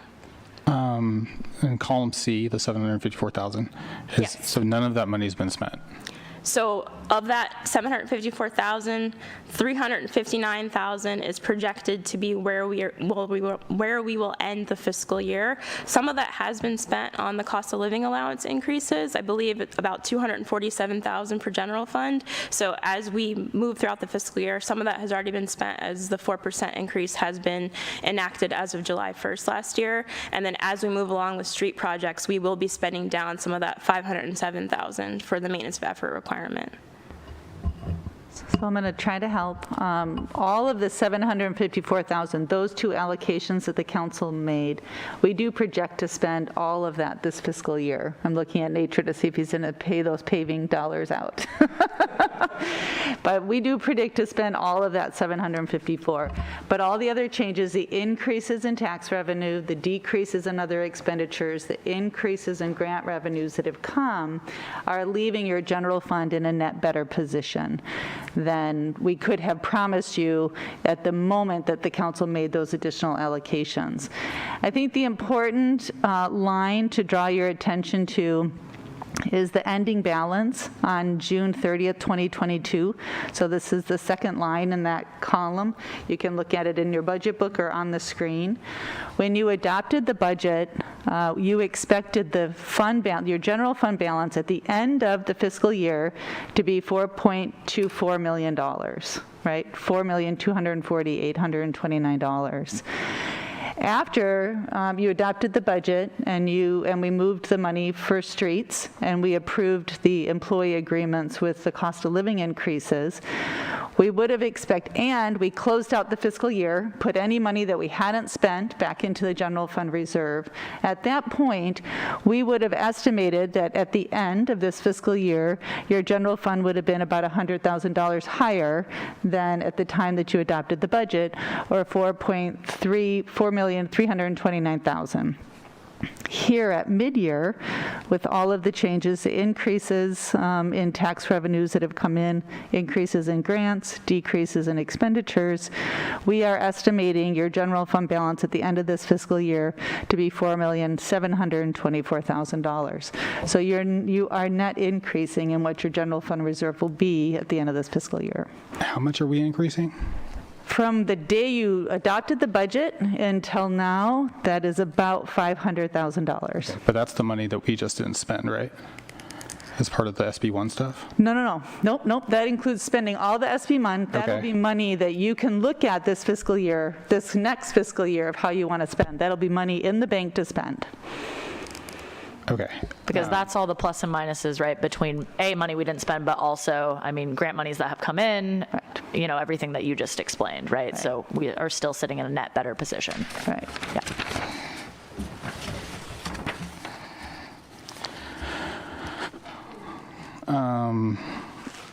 Could you go over those bottom red numbers again, and like the ones in D and E? Can you repeat that? Could you go over the bottom numbers in D and E again? What are those? Sure. So that is taking the beginning balance in column D, taking the beginning balance as of 6/30/2021 that we've updated as we close out the fiscal year, and then where we believe the ending balance will be for the general fund reserve. Right, as we are right now, if council adopts the mid-year changes with the revenue increases, expenditure increases, decreases, what have you, where we believe we will be drawing $359,000 from reserves based off of all the changes from 7/1 through 12/31. And then column E is the estimated mid-year balances less where we started the fiscal year at. So the overall changes are $378,319. If we adopt mid-year and we compare to where we started the fiscal year at, or what we believe the values would have been at the time of budget adoption. Okay, so the general, or I guess I'm thinking about the reserves. Yep. I guess the general fund too, so they're going to decrease by that much money. Yes. Okay, but so I guess I'm confused because, go ahead. Your general fund between the time you adopted the budget and the estimate now will increase $500,000. It's $490,000, looks like. No, I'm just looking at column B, estimated at the time of adoption, right? What the general fund reserve was going to be at the end of the fiscal year. That's the second line, $4,240,000. Do you see that? Yeah. Okay, so then come down, estimated at mid-year. In that same line, what's the general fund reserve balance going to look like at the end of the fiscal year is now $4,724,000. And that increase of 483. Yeah. And then where did the increase come from? The increase came from additional revenues that we received last fiscal year, that then got moved into the reserve at the end of the fiscal year. And they have come from increase in revenues that we have seen this fiscal year that have been deposited into the general fund as well. I will say our finance director is very conservative in the estimates that she makes in regards to sales tax and transaction use tax and bed tax.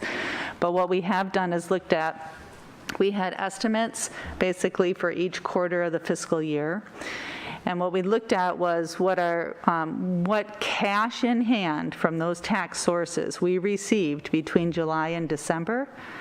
And we added that in as an estimate of revenue, because it was actually cash in hand. We brought in that money, so we added that into the budget, what was above and beyond our estimates, right? Our estimates are conservative, so what was above and beyond that we actually received until December, we have put in at mid-year to capture that. We have not changed our projections that we made for January through June. So we do expect to see that trending higher. We do hope to actually end the fiscal year in a better position than this, but we feel like this is realistic, it's a good budget number, and it's still conservative. And it does have your general fund growing. Excellent. Okay, so the reserve is going to be 378,000. I would have to calculate, but it's about 500,000 looking at this. From 27% to 33% yeah. On that number, which is... Your microphone, sorry. Thanks. And then in addition to that, we're spending more money than we originally projected. Yes, we did. We've received some additional grants. We are spending ARPA funds that we didn't budget for in the beginning of the year. So yes, we will be spending more money. Okay. But the net of all of that is still an extra close to 500,000 that'll be in your reserve at the end of the fiscal year. Right, that's the, okay. Yeah. I do get it's confusing. Government accounting wasn't meant to not be confusing. No, and I do appreciate the both of you teaming up to help break it down in various ways for us, because sometimes it takes a few tries. Okay, so the last slide here is just to highlight changes that are on page 59 for program changes. So I did kind of speak on some of these items earlier in the presentation. So as part of mid-year budget adoption, we are including $40,000 to continue our online permitting project with OpenGov. We have $5,000 budgeted out of our ARPA funds for supervision related to our outreach programs. I believe that is for acting pay for one of our officers, and the acting pay is to act as a sergeant for the overseeing basically missed safe parking program and the community ambassador program. And we also are including $40,000 in the central garage budget for purchase or pre-order of a mini excavator as delivery is not expected until early summer to work on various trail projects for the city. And that is it for my slides, and I'm open to answer any questions the council may have. I just want to say thank you for being so thorough and clear. I know that your department is short-staffed and that you've been working a lot, and so I just want you to know that I'm very appreciated, so thank you. Yeah, you are a rock star, Andrea. That's, yeah, very clear, just like so clear, and I appreciate that. It's excellent.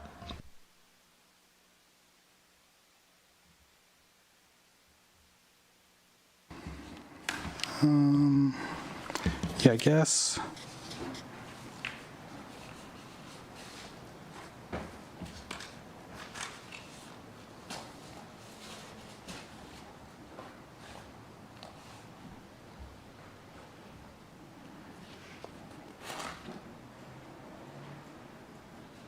So this says in the city.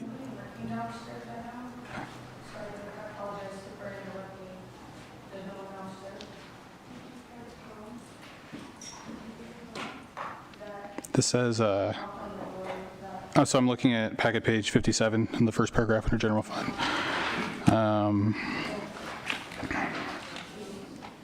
The council also approved the allocation of $754,522 in in net income above projections from the previous fiscal year to support city's required contribution to maximize our allocation of SB1 paving funds. So is that different from the 1.2 million that you mentioned? So this is part of that. So that 754, part of it is 507,000 related to the 1.2 in total. So the 1.2 was split where we spent 770,000 prior fiscal year. We have 507,000 left to spend in this current fiscal year for the maintenance of effort requirement.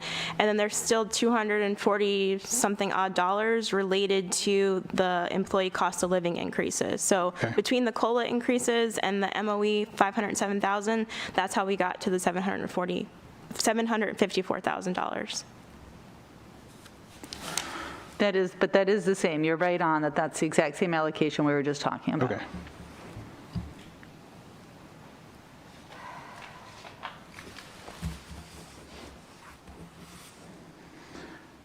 Why didn't we spend that additional money matching the SB1? We are spending all of it. We just spent half of it. We were able to spend half of it last fiscal year with getting projects moving forward, and then we're spending the remaining of it this fiscal year. Okay, but I thought we said that it was going back into the reserve. What you said was at the end of last fiscal year, monies that we had above and beyond the 25%, we should look at allocating the dollars that we need to make our MOE match and move those to streets funds to fund those projects. So because we work on a fiscal basis and the budget is what we're going to spend and what we're going to bring in, just in that snapshot of those 12 months, we allocated 700,000+ of that in last fiscal year that we were able to spend, and then we're saying let's put that 500,000 that streets can spend this year, and that will complete our MOE for all of the years required.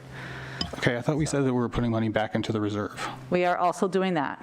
Okay, so it's a different money. Different money. We're going to spend it all, and you're going to have money left over. It is great news tonight, I do just have to say.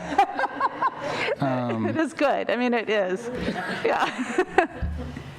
Yeah, we are going to do both.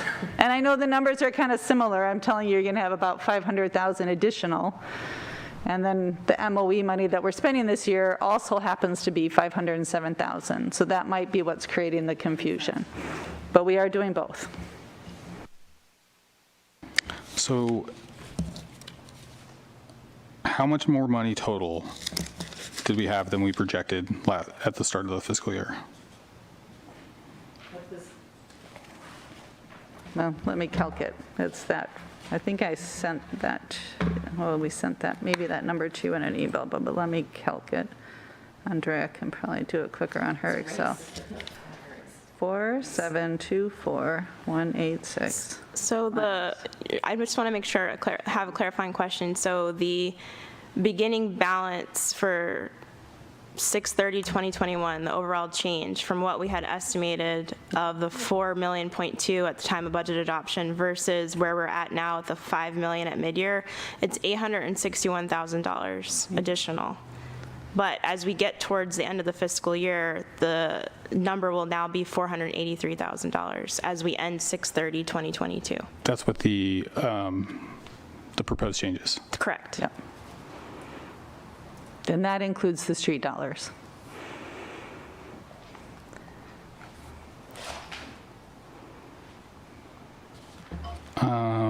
So then how much are we spending on additional stuff? This is 245,000? No, that's something else. No, so you'll have the streets dollars spent, and you'll be adding $483,357 to the general fund reserve.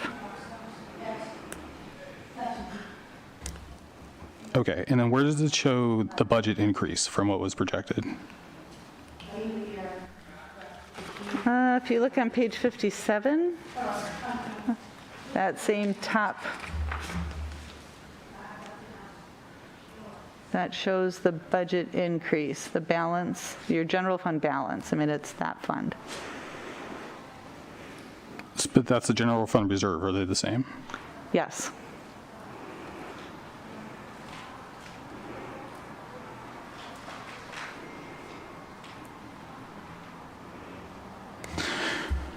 So basically, there's one account, and it kind of serves as the account we do all the transactions through, and it's also where the money gets saved that we don't spend, in a sense. So it's an accumulation of the changes for money coming in and money spent. The difference between that then goes into the reserve. So at any given time, if we spend more money than we bring in, we'll be drawing money out of the reserve. If we bring in more money than we spend, we'll be adding to the reserve. Okay, so the reserve and the general fund are kind of the same thing. I mean, I understand what you're saying. It's the difference. Yeah, it's the difference that gets added on an annual It's one fund. There's not like a general fund reserve and a general fund.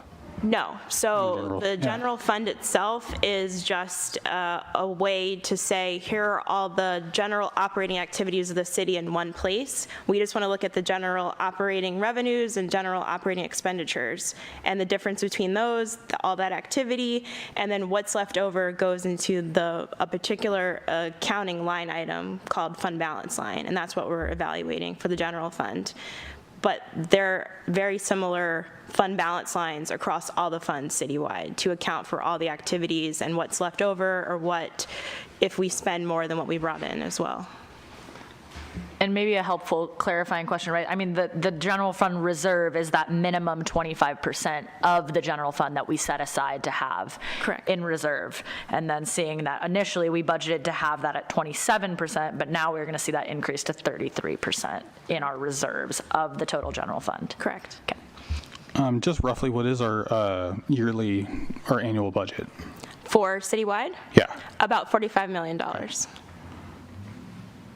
I emailed some questions to staff, and I got some of the answers. I haven't had time to go over them all.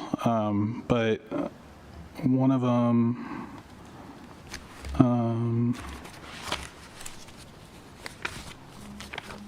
says there are a few program changes outlined on page 59.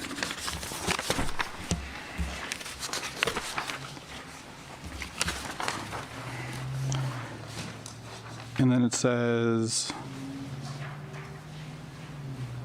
overall mid-year budget estimates $483,357 more in general fund revenues that will be added to the city's reserve. So is that? That's exactly the number I just recalculated on my phone. Okay. I'm glad that they I'm sorry. matched. Woo! I'm sorry. I'm sorry. Cool. If you go to page 69 in your packet, this might make a little more sense. I don't know, I'm just trying something here. But you look at that very top on page 69, that's your mid-year fund balance. So that first line item,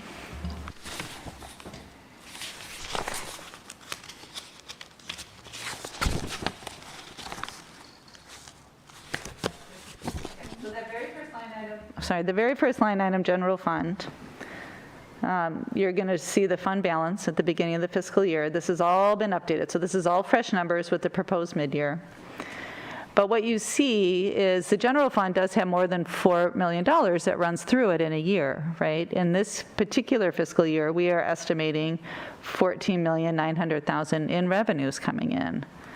And then we have transfers that also come in. So, for example, wastewater pays a portion of basically rent for City Hall or for finance staff to do their billing, right? Those are transfers in, or grants that come in. And then all of the expenditures at 16 million, right? So those are all the monies that run through that general fund. But what you're looking at is what is that fund balance, which equates to what is your reserve at the beginning of the fiscal year and at the end of the fiscal year. And that's where what we're showing you at mid-year is that where you thought you were actually going to add 18,000 when you adopted the budget, you're going to add 483,000 to the reserve at the end of the year.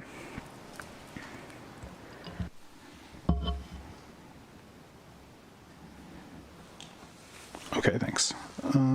Thank you very much.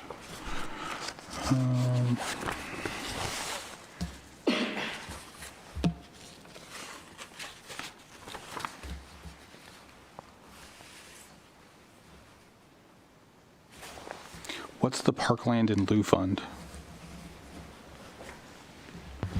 Parkland and lieu fees are paid by developers when they are not designating parkland as part of their development.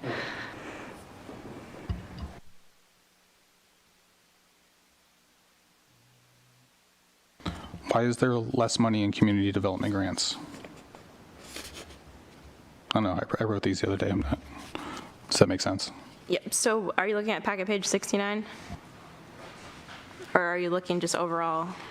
There have been changes throughout the mid-year budget adoption where there have been decreases across some of the community development programs. We had one salaries decrease where there's $125,000, I think, on Fund 213 that should not have been budgeted there as part of our initial budget adoption. There are some other decreases where there are programs or projects that are that were originally programmed that are not expected to draw out of those same funds for this fiscal year, but there are some increases too for various community development funds as part of mid-year where we have a couple of loans that we're expecting to close and bring in additional principal collections, but there are some decreases throughout mid-year as well for various community development grants. Thank you. How much overtime did we pay last year? I would have to pull. I think it's in here somewhere. I guess my question was, it seemed like a large number, and why do we spend so much on overtime instead of hiring more employees? Yeah, we're trying, but you'll see, majority of the overtime is in the police department, and there's a part of that that's just inherent within policing. We don't know what crime is going to occur, and when crime happens, people are all working overtime, right? Until you get that particular crime, hopefully just solved and at least the case wrapped up. So that accounts for it, and reduced staffing in dispatch and police to be able to cover patrol and dispatch also accounts for a portion of that. And we've seen much smaller amounts than of overtime in other departments that have been short-staffed as well. But we are actively recruiting and hiring, and our applicant pools are getting better. So that's the upward trend anyway.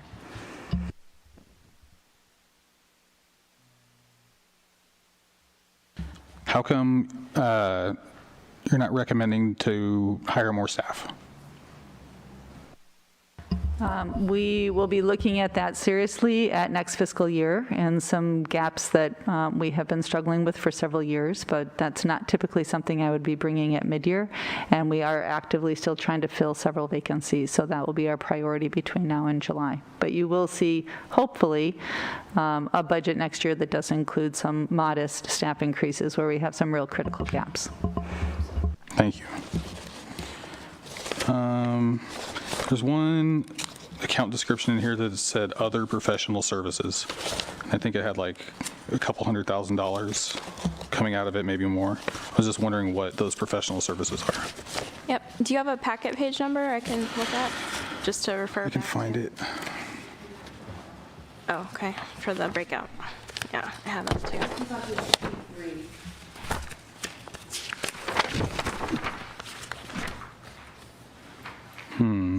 Yeah, well, I thought there was another category too. I have a breakout of, I guess, the total other professional services for the mid-year adoption. I think it's $324,700. So there are a couple different line items here. We have one related to public safety of about $6,000 for pre-employment screening to fill, I guess, for new hires to fill vacant and unfrozen patrol and dispatch positions, $2,000 for activity 85 for buildings, just as a general buildings maintenance augmentation, $8,000 in our streets fund for increased budget for tree service removal. We have 3 line items related to the ARPA fund for safe parking program, the MIST program continuation, community ambassador program, and CUNA. We budget all those as professional services because they're third-party contracts with those different entities. And then we have a small reduction on stormwater of about $1,300, and that was made on the professional services line to offset a needed increase on the utilities expense line. Thank you. You're welcome. And then there was one description that just said projects. Yes, so I believe that was on the home program income fund, where there was initially $100,000 budgeted and it was deemed no longer needed by community development as part of the mid-year review. I believe typically there are dollar amounts budgeted in programs and projects across our home program income and our CDBG or community development block grant program income, and those could change just depending on the needs throughout any given fiscal year.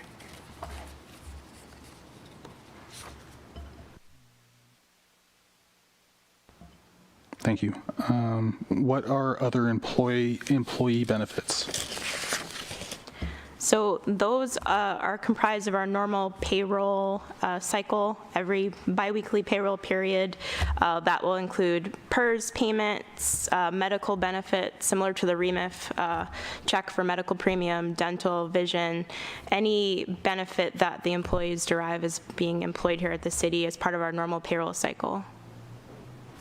Thank you. That makes sense. What are internal service funds on page 68? So I believe it's going to be our central garage fund and our information technology fund, where the central garage fund is responsible for maintaining vehicles and heavy equipment and billing those expenditures out citywide based on the operator. And then our information technology fund is responsible for hardware, software, maintenance, computers, laptops, public safety equipment, where those expenses are incurred and they're billed out based off of whatever employee is using that equipment citywide.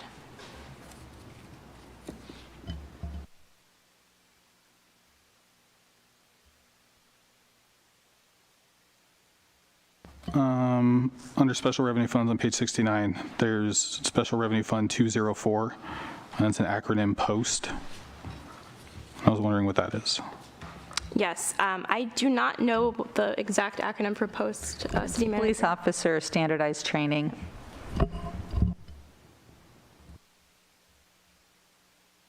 And so this is a fund that's used, that we receive state funding for to assist with police officer training to meet those standards, the POST standards that we are accredited by in our police department.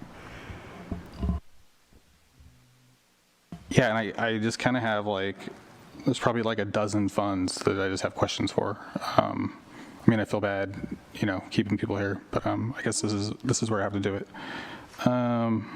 So Fund 212, Industrial Park. So that is for our FoodWorks Industrial Rental Kitchen. Fund 214, Residential Construction Tax.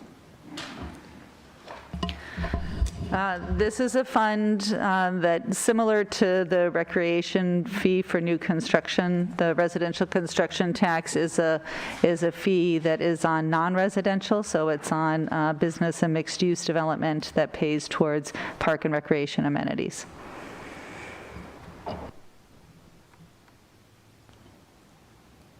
So, I'm sorry, so if there's new construction that's residential?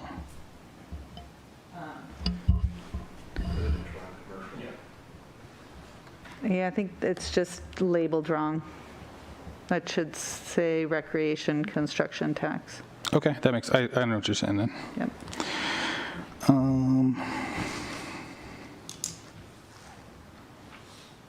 218, Proposition 172. So that is a sales tax fund related to public safety, and we receive those on, I believe it should be a quarterly basis. We receive those through the Auditor Controller's Office. They're funneled from the State Controller's Office, and they're deposited in Fund 218. They support public safety-related activities. Okay. Fund 219, it's an acronym. So ISTEA stands for Federal Intermodal Surface Transportation Efficiency Act funds, and it's related to, I have the budget book open, so I'm reading through the fund titles, but it's related to street and transit-related expenses. Okay. 221. So that is our COPS fund. It's for frontline services. Basically, COPS stands for Citizens Option for Public Safety Supplemental Law Enforcement Services, and we receive that from the State Controller's Office as an allocation through the Auditor Controller's Office, about $100,000 a year for frontline safety services. Okay. 232. So that is our 30th Street project. We have a MOU with the Yurok Housing Authority for the actual construction of the 30th Street Commons project. 233. So that is our Affordable Housing and Sustainable Communities program. 298, Health Sport Note. So that is a fund that was used to accumulate payments, I believe, when the health sport was constructed, and it's just a historical fund that we still have in the books. I believe there are some residual dollars left in that fund. Okay. And then what's 297, the PERS phase-in? So that was money that was set aside for future PERS payments at one point in time, and I believe we had proceeds from various insurance premiums at one point in time that we were setting aside for future PERS payments, and that's sitting in that fund. Okay.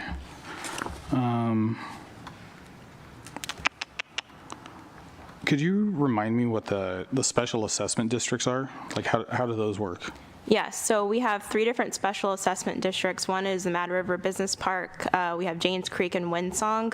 I believe we have various... There's also one here for Curtis Heights. Yes, and I believe it has a small dollar amount still left in there, Gotcha. but I don't think that's active any longer.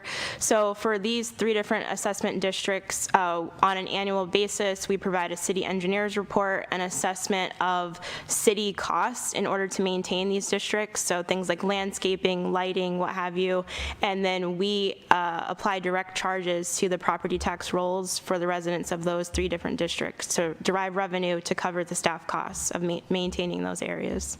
Okay. And you'll see, you do approve that engineer's report and that request to make those assessments each year as part of the budget process, and that will be actually before you at your next meeting. Great. Trust fund 500, city trust accounts. Yeah, so we have, I would say, at least 10 different trust funds where the city sets aside funding for restricted purposes. For example, we have a drug task force fund for public safety where some of those funds are restricted for use. We have a fund for APD evidence for general plan housing updates. So different fees are derived or different property is accumulated and set aside in these particular funds, and the city is the trustee of these funds, but they aren't necessarily funds that the city of Arcata can just tap into and use at will. Thank you.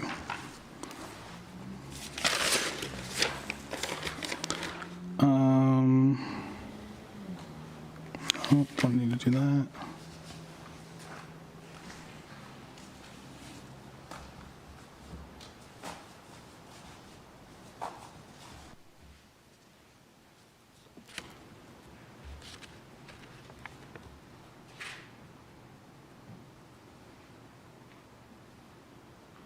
So in Fund 775, IT services and maintenance, Yes. at the start of the fiscal year, it was negative $146,000. Yes.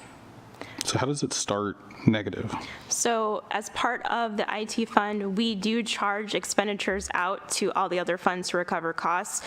The one item we have pension obligations that we need to break out in better detail for fund balance. So IT fund is doing its job, it's putting money away, it's saving for replacement costs, but at the end of the fiscal year, from an accounting closure perspective, we include entries which basically reevaluate pension obligations. Because we have employees that are allocated out of the IT services and maintenance fund that are some of the higher costing employees or our classic PERS employees, that liability is, or future potential expenses for that fund are driving down what we call the fund balance. It's not a cash movement as you would expect. Like, the IT fund is not spending more money than it's bringing in, but these individual one-time year-end entries are driving it down, where its liabilities are greater than the assets sitting on the fund. As far as if the IT fund closed tomorrow, had to liquidate, it does not have enough assets to liquidate. It would need support from general fund in order to continue moving forward. So I have discussed with city manager to come up with a game plan going forward to split out the fund balance, to set aside funds related to that future pension liability to cover its costs. This fund has been negative back to 2015, as that pension liability entry is made every single fiscal year on close, and we do want to come up with a game plan so it's not continuing to run negative, so to speak, going forward. Thanks. Yeah, and I guess like on 771, the central garage, like how does it make revenue? Yes, so it is charging out expenditures citywide to any department that has vehicles or heavy machinery, and it's basically costing out the replacement costs of various vehicles, the employees that work at Central Garage, the cost of fuel services, that all is being billed back, so to speak, across other funds. So any expenses it incurs, because it does not generate fee revenue, it is then requesting to other funds on a quarterly basis, here's what our expenses were, and as part of budget, we allocate out what we expect those expenses to be. Okay, that makes sense. Thank you. So the hope is that it will continue to grow because you're building replacement dollars for the vehicles. Okay, I gotcha. But it is something you'll probably hear us talk about at budget, because we have not funded that replacement at 100% for several years. The successor agency debt service. Could you remind me what that is? Yes, so as far as the successor agency, I'm not well versed on that, so I might defer to City Manager or Community Development Director Loya. But we do have debt on the books that we are receiving, I believe, what is called recognized obligation payments, and we are paying that debt service, I believe, there's a schedule set for what those payments look like over a certain period of time related to our successor agency and redevelopment agency. But if you want more detail, Director This isn't what we just talked about, is it? Okay, never mind.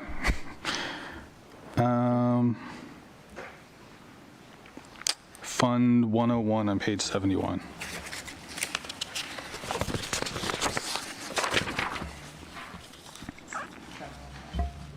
What's that? Well, isn't it correlating to what the bolded is below it, right? So that's the general fund, isn't it? Yes. Okay. Yeah. Gotcha.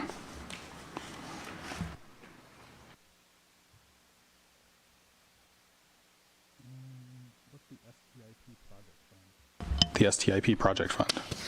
It's Fund 211. 210, Fund 210. It is, I'm just going to read the. Oh, I got you. It's above it. Okay. Yeah, so it is just grant funds from our state transportation improvement program, and it's related to street-related projects.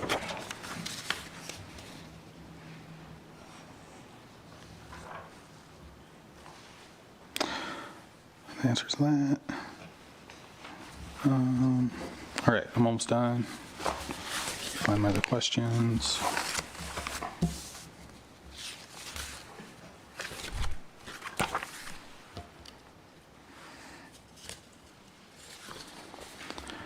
I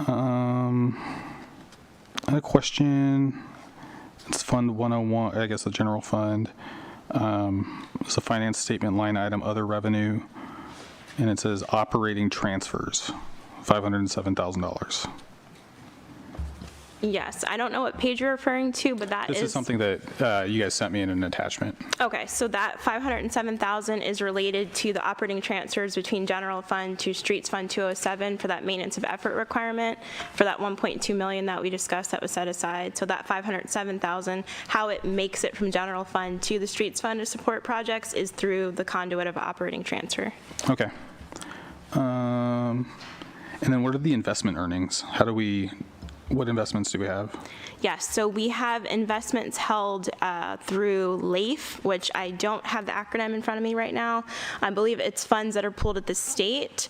And then we also have other investment holdings through U.S. Bank, and we have a third-party Chandler Asset Management that manages that investment portfolio according to our investment policy. So we receive statements on a monthly basis and review for the U.S. Bank trust assets, what the returns are or potential losses are from time to time. And then for the LAIF accounts, that interest is applied on a quarterly basis, and we review those statements on a quarterly basis for the city. Okay, thanks. Thank you.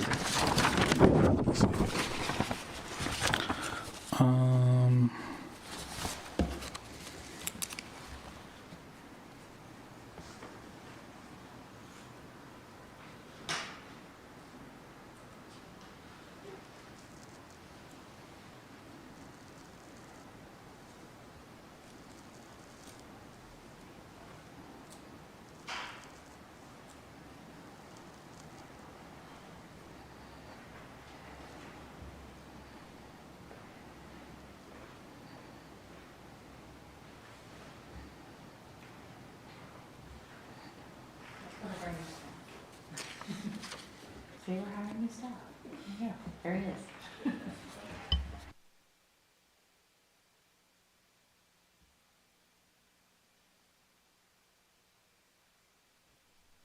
Maybe it would be helpful while you're looking for more questions to take some public comment so you can get your... Sure. Thanks. All right, we've got at least one public comment. If there's any other public comment on Zoom, raise your hand now. If not, we will start with Kurt. Go ahead, Kurt. Council members, thanks for taking my call. Go ahead, Kurt. I'm here. Can you hear me? Check, check. Anything? Kurt, Hello? can you go ahead and start again, please? We got you now. Nope, you're perfect. Yep, it was on our end. Go ahead. Thank you. Okay, thanks.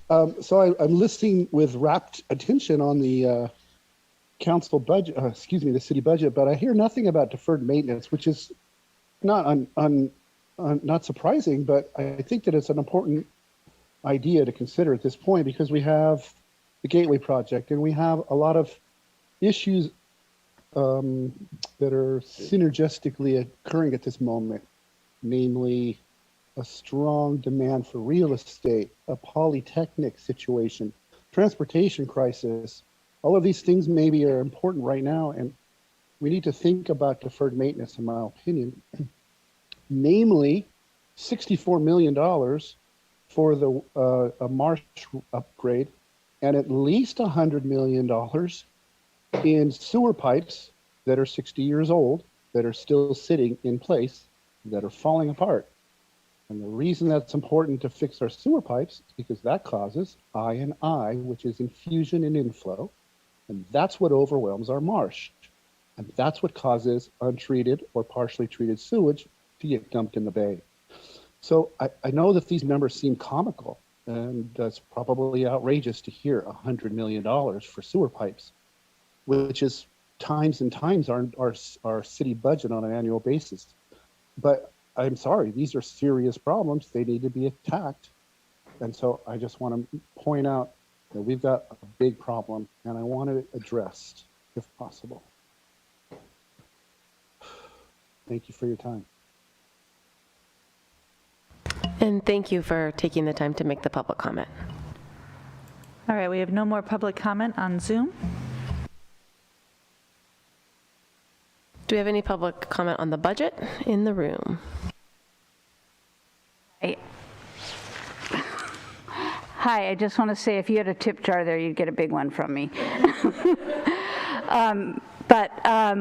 I do have a question sort of related to this deferred maintenance, and we talk about reserve in the general fund, and of course I talk about emergency and stuff. What kind of monies or resources are available if the big one hits? If something urgent and immediate comes up, what other kinds of monies exist with the city, or do they?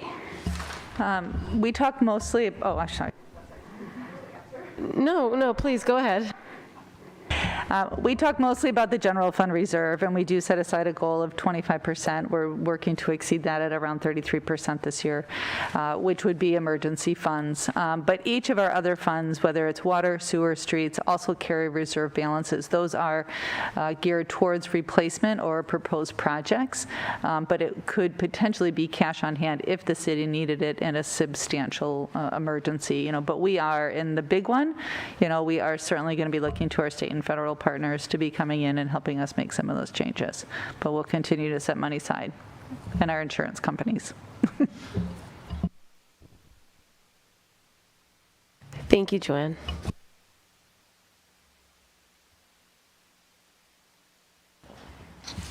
Yeah, I think I'm good. Really appreciate everything. You're amazing, Andrea. Really appreciate it. Thank you so much. I'd like to make a motion to adopt resolution number 212-54, resolution of the City Council of the City of Arcata accepting the mid-year budget review and approving associated budget revisions for fiscal year 2021-22. I'll second. I actually have some more comments that we'll just take a moment. Just talking about the economy in general and how we forecast everything. I guess right now, a lot of people are talking about getting rid of the gas tax for a while to help people at the pump. I just think that's something we might want to keep in mind, as we make our projections. I know the Fed's been raising rates. I think they just raised it, and it's projected they're going to raise it maybe 7 more times this year, which affects, I think, everybody in the economy. In the end, all the interest rates go up. It's more expensive to borrow money. They have less money in their pocket to buy things that generate retail sales tax. I think a lot of us heard is inflation's up.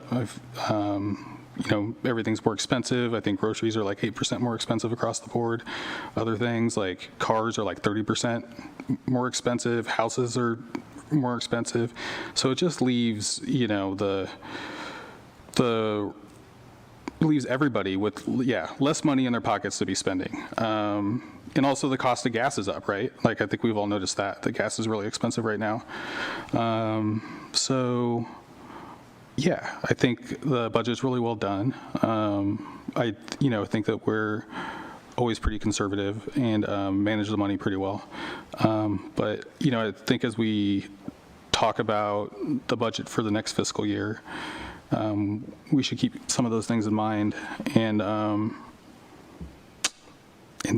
maybe consider increasing our reserves a little bit. That's it. Thanks. Okay, all in favor? Aye. Aye. All right, thank you. So this next time, we're back to oral and written communications. It's provided for people to address the council on matters that are not on the agenda. If you are in person and wanting to give public comment, please line up at the podium. Please raise your hand if you are on the Zoom webinar, or press *9 now if you are on the phone line and you would like to make a public comment. Speakers are limited to 3 minutes. When it is your time for public comment, you will be unmuted and invited to speak. So we'll go to our online folks first. I'm seeing no online public or last oral communication. So one last chance. Nobody's raising their hand. Okay. Okay. I really do appreciate your tolerance of my coming up here to the podium on a regular basis, but I do, like I said last time, consider myself an essential citizen and appreciate your recognizing that. I picked up the latest issue of the North Coast Journal, and it just sort of reminded me of some thoughts of philosophical things that I've been concerned about just in our community. I've been here 10 years, living in Humboldt County, and have endured some really great things and some not so great things. I was assaulted at my first Oyster Fest. Just last week, I guess, was the anniversary of my witnessing a man being stabbed right across the street from City Hall. And as some of you may know, I received some severe dog bites recently, too. that I'm physically recovering from, but just now starting to emotionally deal with. So, and recognizing we have some issues in this community in regards to dogs and the people who own them, along with all the other issues that we have. But I guess, you know, I always back up to the philosophical. So when I looked at the cover and it's talking about cannabis, I thought about the THC, and I have 3 T's, 3 H's, and 3 C's I'd like to end my tonight's presentation with here at the podium. And the 3 T's are trust, truth, and transparency. The H's are humility, honesty, and humaneness. And the C's are caring, compassion, and connectedness. And I really, really want to see our community move forward with all these THCs helping us through into the future. And I thank you again for letting me serve you as an essential citizen. Thank you. Thank you. I think we second your motion, Joanne.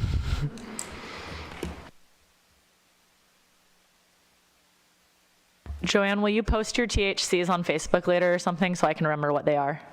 Okay, I liked them. Nice. Okay, so next we have council and staff reports.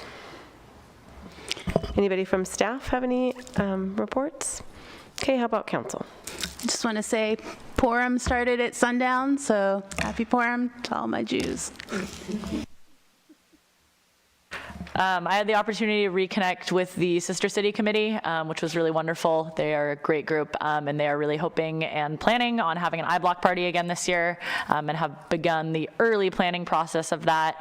They did share some interesting information about political problems in Nicaragua right now that make it difficult to send any funds there, but they're still hoping to raise funds and keep those in reserve, so when the opportunity arises and the political situation changes a bit in Nicaragua, that they might be able to send those funds and continue a lot of the great projects that they've been doing. So just a little update from them.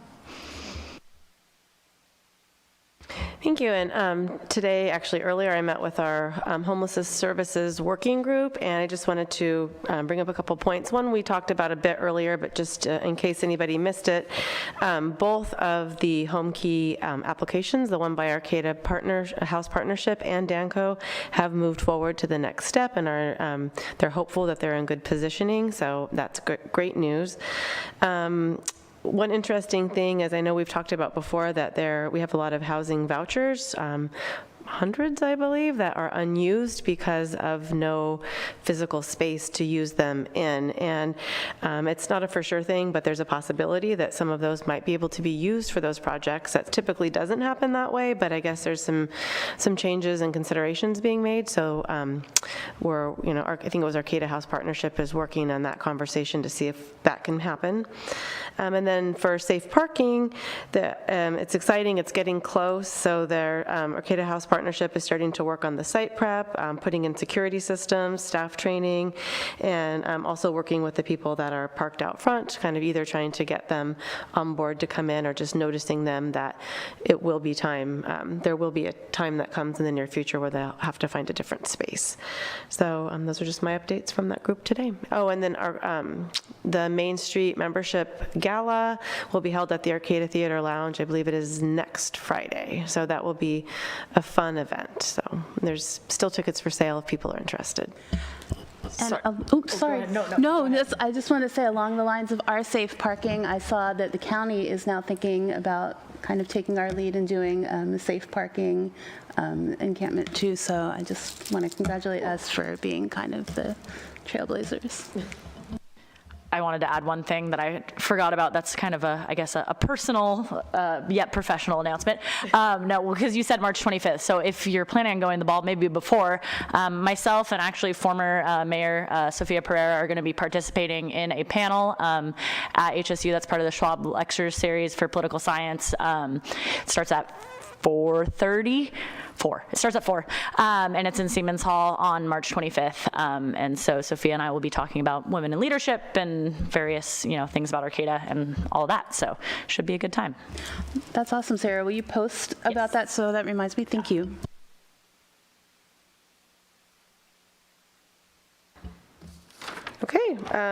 So we do have, for dates of future meetings, we have a study session with the committee chairs on Tuesday, March 29th at 6 p.m. and it'll be here in the council chambers. Will that be just in person or will it also be hybrid? So the plan is we are predominantly going to be in person. We're encouraging people to come in person. What we are going to do, because we usually sort of sit in a circle, so we're not going to be able to kind of go in on each person with cameras. We will have this camera in the back, which will take in the whole picture, and we are going to use what we call a Polycom telephone with some extensions to try to catch the audio. So we are going to attempt to go out on Zoom, but I just am not going to guarantee the quality of that particular Zoom meeting, but we will try to capture it and then we will record it. And we think we have a good plan, but it's not going to be quite as good as we do here at these meetings in that format. Okay, so if you have a really good interest in that, you might want to show up in person so you can get the full effect of the meeting. And with that, I believe we are adjourned. So have a wonderful evening, everyone.